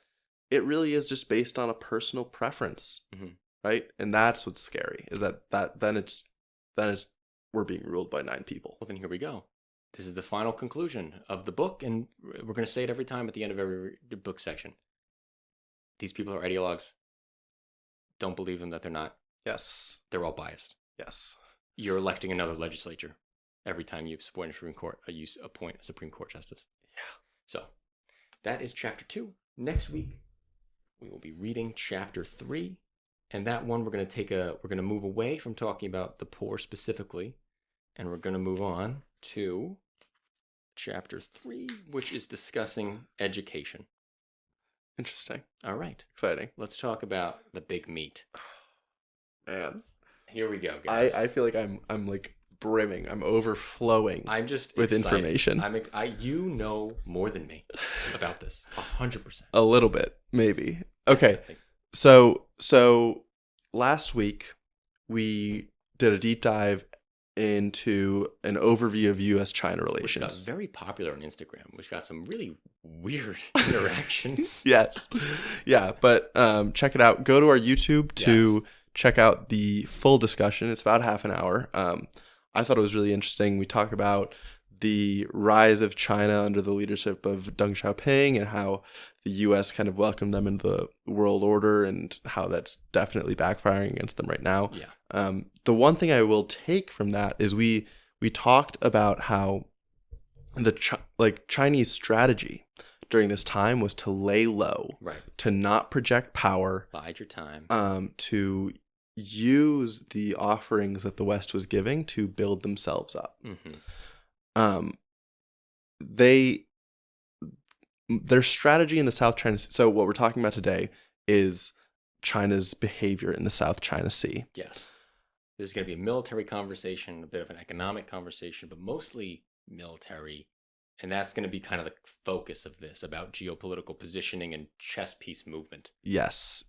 So I think, so to start, the overview, kind of the context of the South China Sea. So this is the part of the Pacific Ocean that is to the direct south of China, it's to the east of Vietnam, it's to the west of Philippines and north of Indonesia.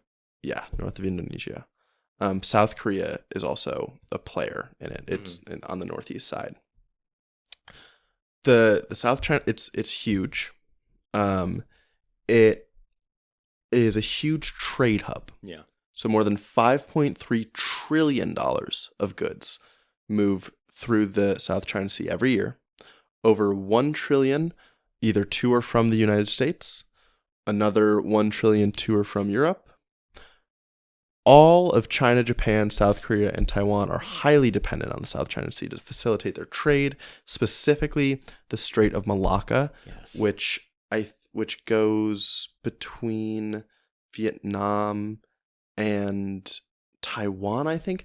It's gonna be Vietnam and pull up a map. I think it's Vietnam and Indonesia. But the Strait of Malacca has been a massive trade hub since like ancient civilization times. Yeah, okay, it's between Malaysia and Indonesia. There it is. Okay. Yes. That's been a massive trade hub since ancient times. Yeah, I think it is the most busy trade route. Yeah. The most busy strait in the world.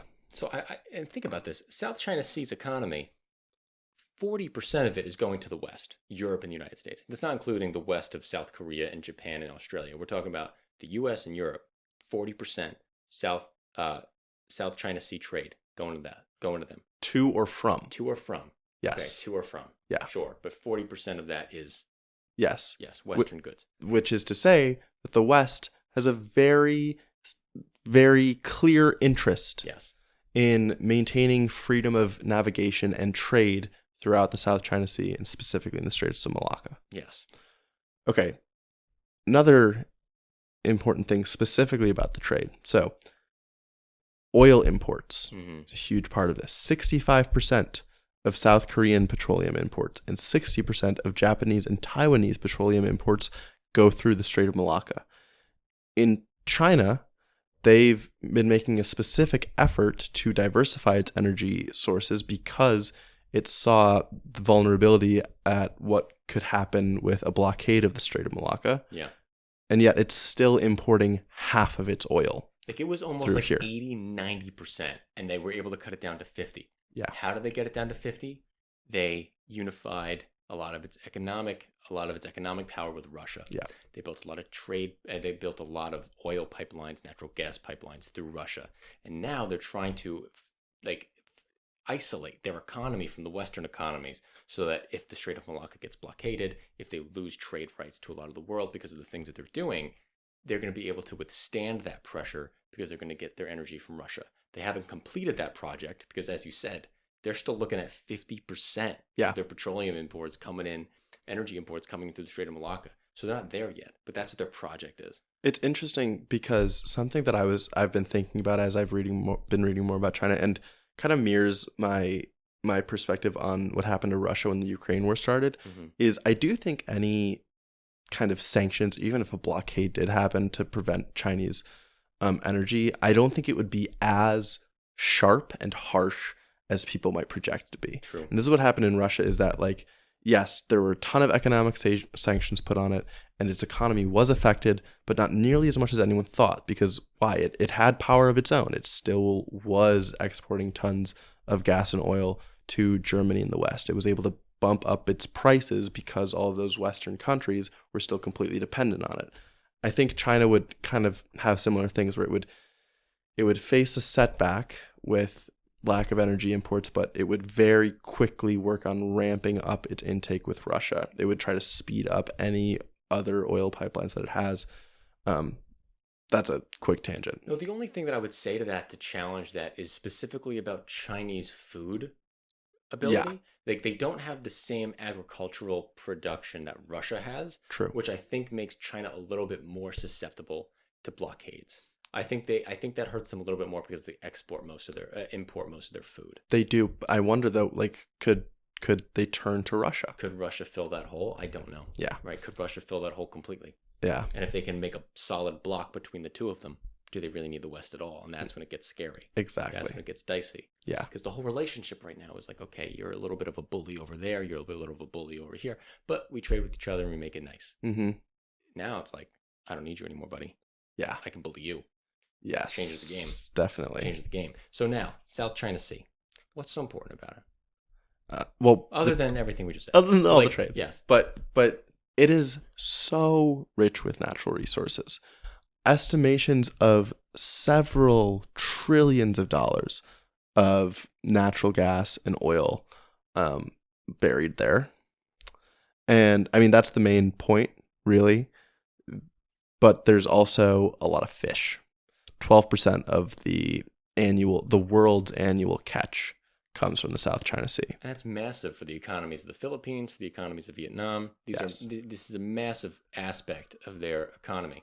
And China is threatening to take that. So, yes, and I feel like this is where the historical precedent should come in. So, China, since the mid-40s, has been claiming that basically the entire South China Sea is its own. Yes. 1947, they pull out a map from 1947 and they say, these are the lines in which we hold control. And they basically just outline the whole South China Sea. Yeah. And it's like, okay, well, this means nothing. Yes. I mean, this doesn't mean you have any territorial right. You're just writing these things on a map. Exactly. So it's called the 9-dash line because 9 dashes surround the South China Sea to create their claim. Honestly, like we listen to a podcast, I've read about this. It's so obviously preposterous. Like it tries to use historical precedent of times in the 1500s or 1400s that so Chinese. I want to talk about that explorer. I'm going to butcher the name. Okay. I think it's Zheng He. Okay. It's Zhenghe. That's how you spell the name. I wish I could say it right, guys, but I can't. I'm sorry. He traveled across the world and brought massive riches back to China. He had the largest naval fleet of the time. We're talking about ships that were the length of football fields. Now, this was way technologically advanced than any European ships, any European fleet. The Chinese treasure fleets were a marvel I wish I could see more than anything. But reports say he never even made it to the Philippines. So, yes, he went down to all these areas in Indonesia and Vietnam, but people say he never even made it to the Philippines. Philippines is on one of the dash lines here. So we're talking about the greatest explorer in Chinese history not making it to the Philippines, but yet you're going to claim that you own up until the Philippines? Please. Yeah. And now what's important here, after Zheng He returns, China says, no more exploring, no more going outside of our borders. We are only focusing on China. They destroy the entire treasure fleet and ban leaving the ports to go abroad. Mm-hmm. How are you having a naval power and naval superiority and ownership of the South China Sea when you don't have a navy and you purposefully destroyed it? You can't. Of course, you can't. Because, of course, in that time, in the, 500 years from then on, there are tons of other empires that aren't Chinese that that claim a stake in the sea. And like the British Empire was one of the most recent ones right before before World War II, before the Dash Line comes out. And so, like, what does it mean that we should just give the territory back to the British? No, Of and course no one, not. no one is saying that we should give the territory back to the British, even though the British were the most recent to hold it. Exactly. So Yeah. So, but nonetheless, these are the grounds that the Chinese use to claim ownership over the South China Sea. yes. Now in 2016, an international tribunal finally refuted the 9-dash line map and said it's not real. It's not happening.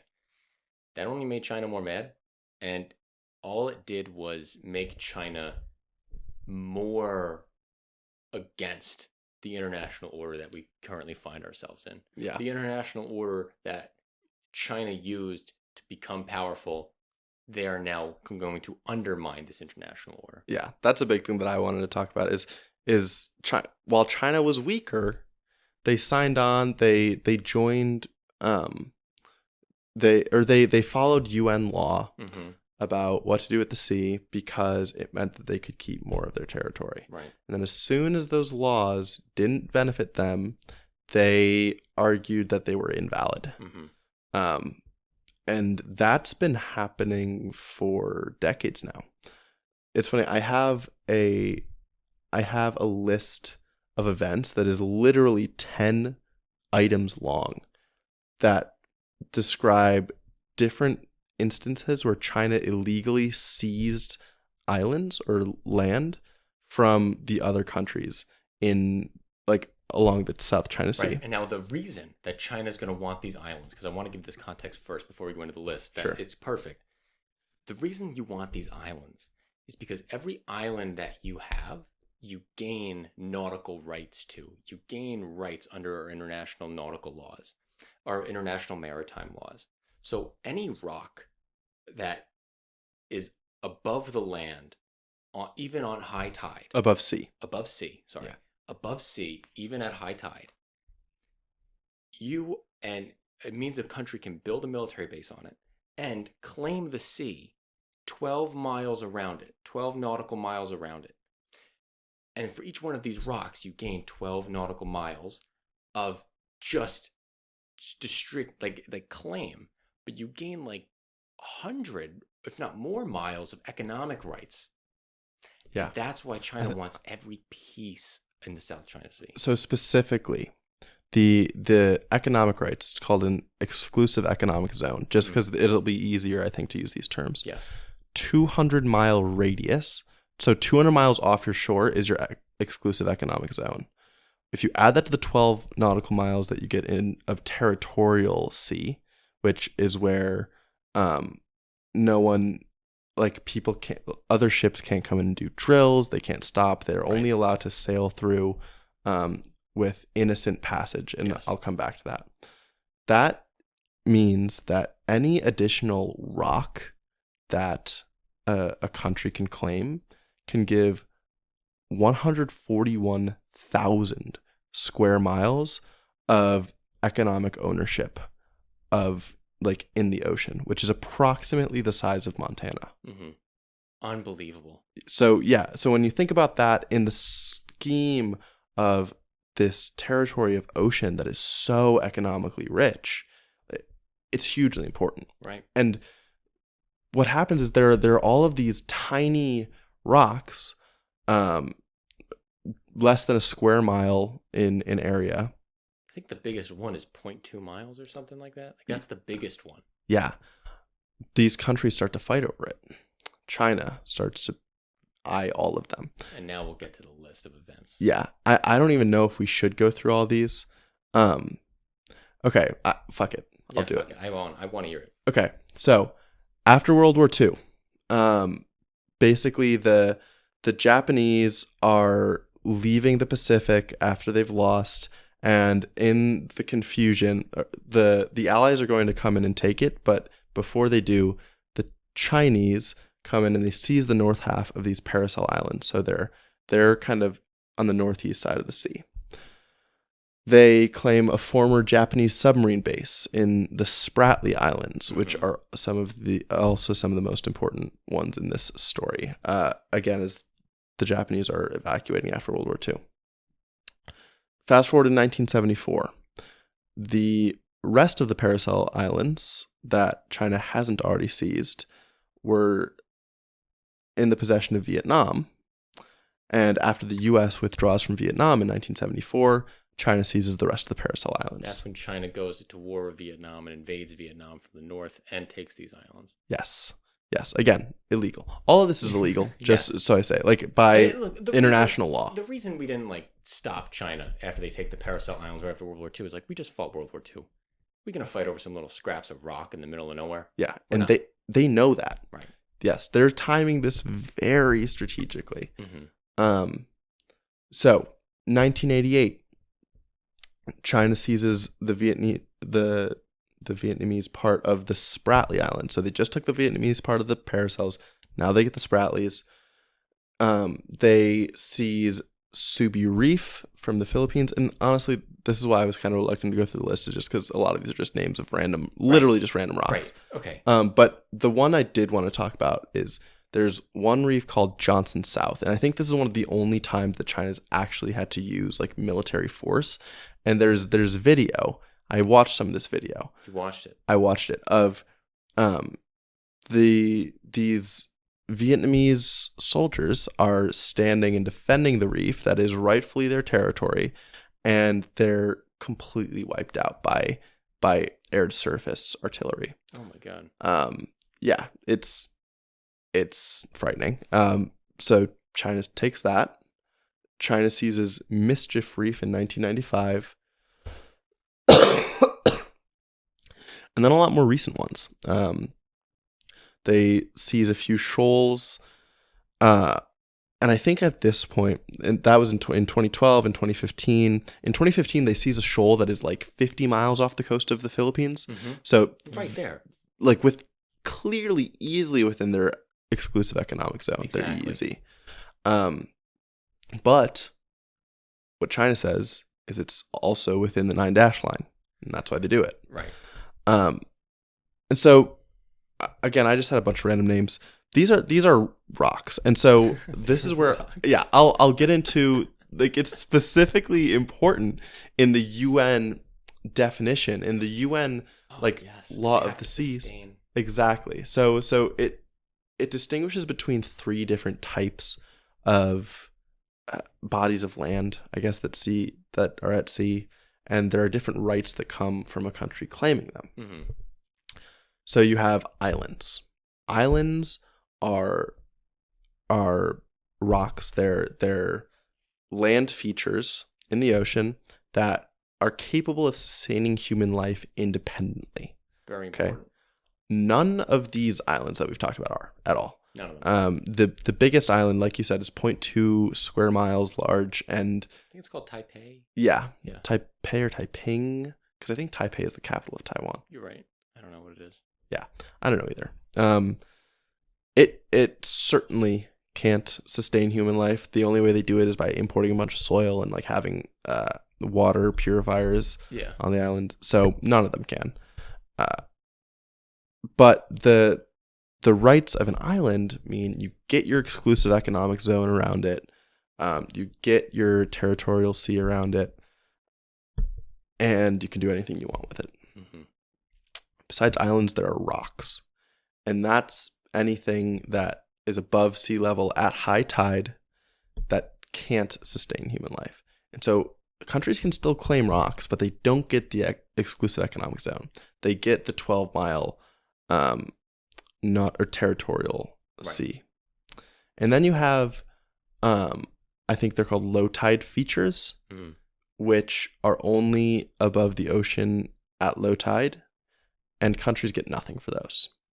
But what China has done is Geniusly.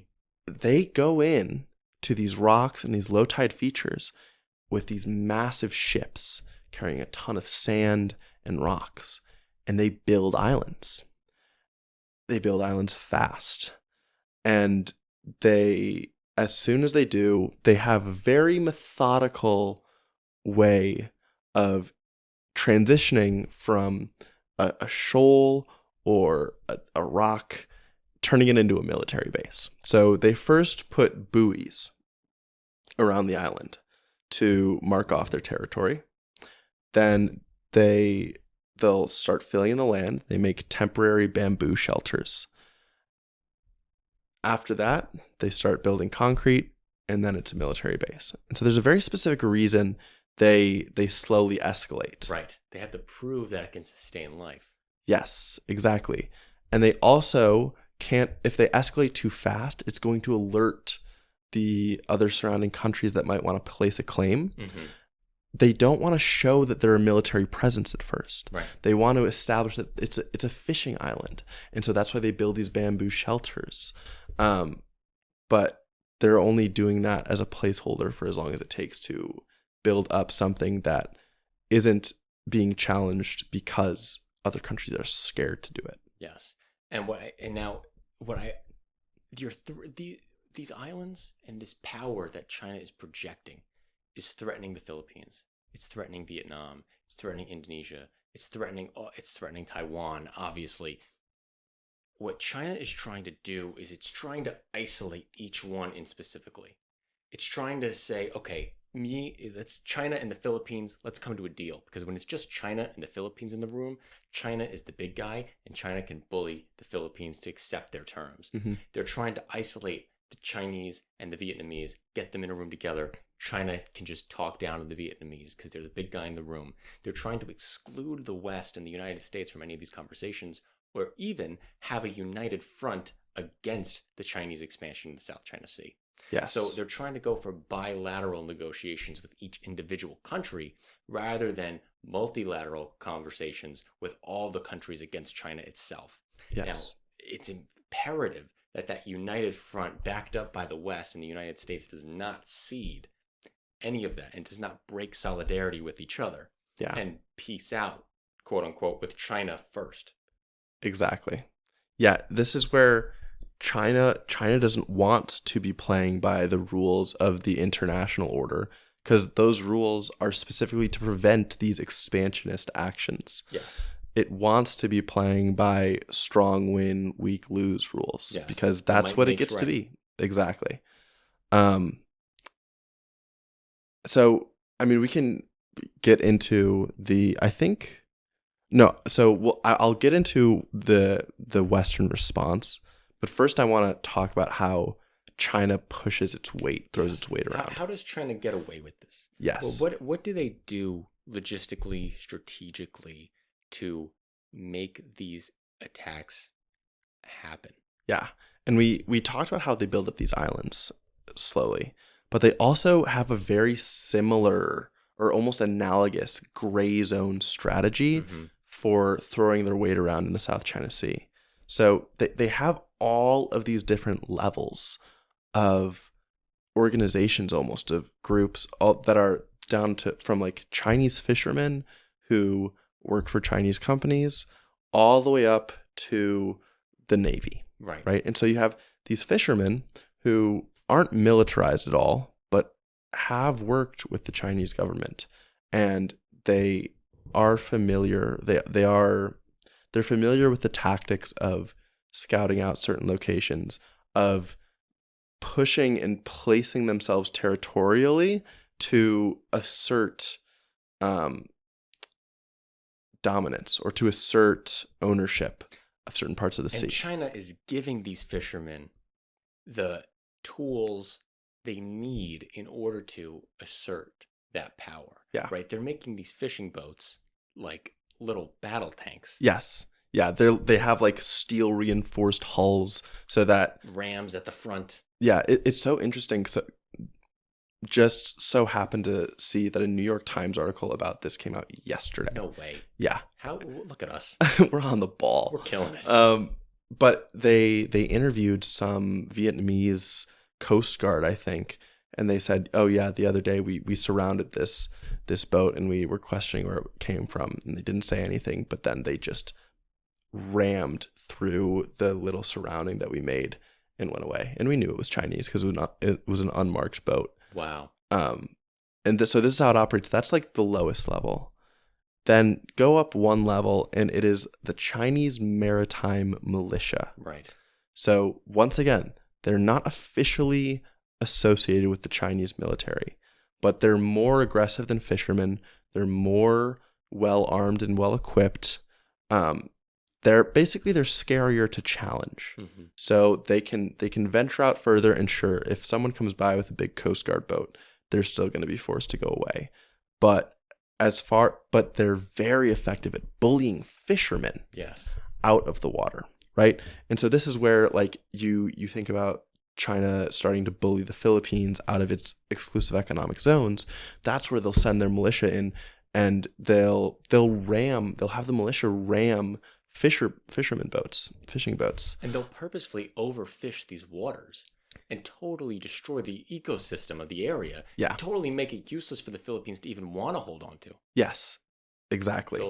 They'll destroy the reef. They'll destroy the coral. They'll overfish completely, and the Philippines won't even want it back. Yeah, and so then effectively territory is gained. Mm-hmm. They have, so after the militia, you go up and you have the Coast Guard. And this is something that was huge in this article I just read. Is how big the Chinese Coast Guard is getting. Mm. It's by far the biggest Coast Guard in the world. Mm. It's the most heavily armed Coast Guard in the world. Its Coast Guard boats are basically full Navy boats for any other country. And they're more and more aggressive. So as far as, again, they will ram fishing boats, and they can now ram big fishing boats. Right. But they're also really aggressive in their movements. And I was just reading about how they would circle these contested Japanese islands, I think 80 times over the course of a month. Recently, so they do these intimidation tactics. Yeah. Right? To try to drive people away. They're just pushing it and pushing it and pushing it because they understand that nobody wants war with China. Right. And they're using that to their advantage. Absolutely. And then you have the Chinese Navy, which is the biggest Navy in the world. Now, I have a question on that. Yeah. Is that true? Yeah. Really? Yeah. Or are you counting Coast Guard ships plus these militia ships to get bigger than the U.S. Navy? No. Damn. No, it's bigger. It's I think they're probably not technologically up to snuff, and I think there's a different composition as I think the U.S. has fewer ships because it's gone really heavy aircraft carrier. Mm-hmm. Rather than if I know the terminology right, there's a difference between a super carrier and a jump carrier, and then the jump carrier is like a smaller aircraft carrier. China has a couple of those, and I think the United States is the only nation in the world that has super carriers. Okay. I think it's something. There's some dynamic like that. Sure. The information might be 3 years old. China may have built a super carrier or started building one in the last 3 years. I don't know. Okay. But yeah. Interesting. Okay. Well, I mean, I feel like then we've done a pretty good job of explaining how China does its thing. Yes. Yeah. So now, how is the U.S. responding? What are we doing? How are we projecting our power? Our main thing is freedom of navigation operations. Of course. So these are very simply U.S. following international law of the sea in Chinese claimed waters. So basically they're saying, since we can freely sail through here, we're showing that this isn't your territory. Right. They're specifically doing and they do a ton of these. I think there was something about how they did about 800 in 2022. Wow. Which to me seems encouraging. It means, okay, they are properly responding to the escalation of aggression that the Chinese are showing in the sea. Yeah. And recently, so these can be on boats or in planes. Part of the podcast that we listened to, I don't know if you get this is like the very end. I didn't get to that. It was specific recordings from within U.S. aircraft of what they heard when they went through Chinese airspace. And it's just the Chinese person on the radio consistently saying, "You've entered our territorial space, leave immediately." And the U.S. pilot is consistently saying something like, "I'm on a U.S. military operation in international airspace following international convention. And that just happened like 20 times. So the U.S. they're trying to have an appropriately gray response Right. to the gray aggression. Exactly.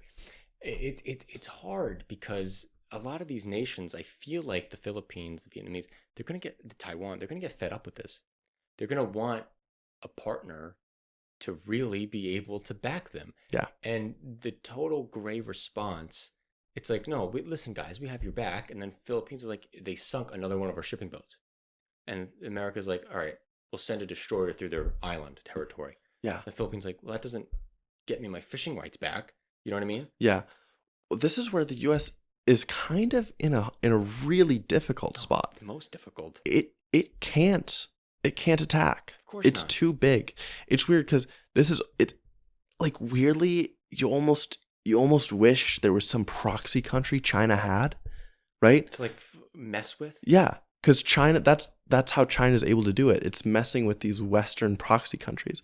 And the U.S., I was specifically thinking as I read into this, I'm like, I can't think of other solutions here. Like, I can't think of what they could do. They can't escalate tensions too much. We cannot have war with China. Literally, one of the worst case scenarios that goes through my mind these days is when China invades Taiwan and when the U.S. helps defend it. That is the nightmare scenario. Yes, it is one of the scariest things that could happen. So what we're doing is we're doing freedom of navigation operations. In doing so, we're trying to make it so that these other countries bordering the South China Sea also exercise their freedom of navigation. Mm-hmm. That's important. It's important that not just the United States does this. It's important, like we've said, the multinational, the multilateral unity here, the solidarity here. We're talking, okay, Vietnam, you're going to do the same trip. Philippines, you're going to do the same trip. America, we're going to do the same trip. We're all going to go through the same waters. And we're all going to show that we are all not recognizing China's authority over these zones. Yes, exactly. So they can do that. And besides that, it's like build up their own military bases. And America is doing that. Yeah. We're opening a military base on the Philippines that we haven't opened for a long time. I think we're opening like 5 or 6 with a new deal that happened this spring. It's so funny because as I was looking into this, I was getting nervous enough that I actually looked up a map of U.S. military bases across the world. And there's no country where we have more people stationed or more military bases than Japan. Yeah. Besides the U.S. I think we have somewhere over 75,000 troops there. We have troops in the Philippines. Guam is right by. Guam is literally just a military base hive. It has like 15 military bases on it. Guam is crazy. Yeah, it is insane. So we're here. We're very, very much in the Pacific, and we're very much not going to leave. Is there any hypocrisy from the United States? That is something that I was questioning too. Is there hypocrisy here? Are we saying that we can have military bases right against your border, but if you try to take a rock that's a couple 100 miles off your shore, we're going to say no? I think this is where intent matters. Mm-hmm. China is specifically intending to push back other countries to remove their sovereign territory, to take away their economic rights for itself to assert its own dominance. The U.S., I truly believe, and I like to think that I can see the other side of these things. I don't think it's placing these bases there solely for the sake of its own dominance. Like, I don't think it's taking something away from the Philippines to have American bases there. I think it's mutualism. Yes. I think that an example of that mutualism is the difference between the Belt and Road Initiative, which is very much, directly parasitic. That the Chinese specifically do poor loans so that the places default, and then they could bring Chinese workers there and make it a Chinese port. Yeah. So I just want to add, one thing that I learned in this, they can call in those loans to be paid back at any time. Really? Yeah. Wow. So, but go ahead. No, but that's crazy. They could call back at any time. Yeah. But then the United States, our expansion of economic influence was through something like the TPP. And I think, and the TPP was very mutualistic. Mm-hmm. If anything, it was almost a little bad for the United States, but it created some political unity between Vietnam, Australia, all the Philippines, all these Asian countries. Mm-hmm. And that, I think, is a very good dichotomy between the Belt and Road Initiative. Yeah. It shows the difference of intent that you're talking about, because I also agree. I don't think it's the same. Yeah. I don't think that America is looking to move in and annex any territory at any space in the islands, No. anywhere near there. No. And they're not trying to influence anybody's, that's not really true. They do try to influence the politics of other countries. I'm not going to say that they don't. China does the same thing and all that. Yeah. And I want to say, like, we're not just like talking about the negative impacts of China and saying that America is this global hero hegemon that's going to save the world. It's not true. We are deeply flawed.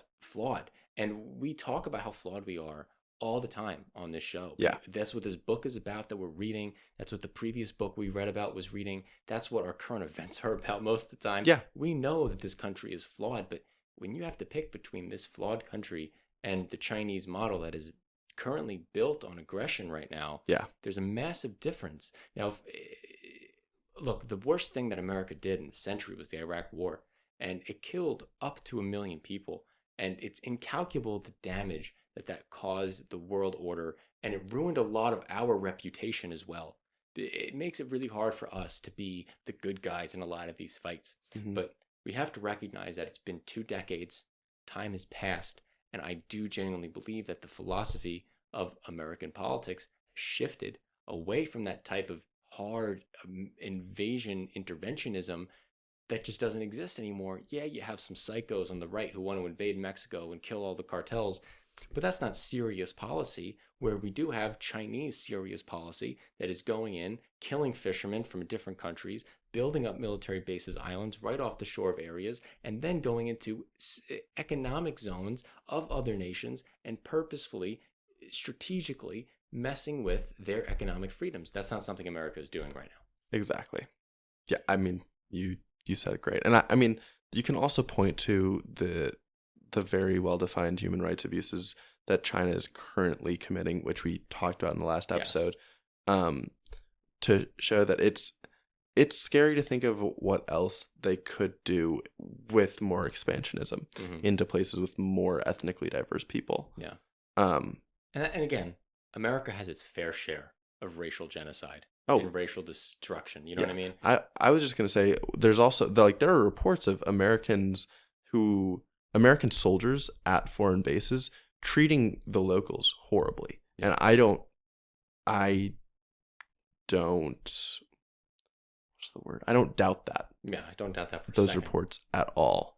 But still, on a grander scale, as far as like beefing up, I think on a grander scale, like you start to see that we are trying to maintain a rules-based system that really is in favor of like letting smaller countries prosper, of avoiding might is right, right? Because might is right just prompts bigger countries to go to war. Yeah. And really the heart of sponsoring the world order that the US has done since World War II is avoiding war. Yeah. Except for the neoconservative movement with Bush, which breaks the rule. The neoconservative movement with Bush breaks that rule. It destroys the rule-based order.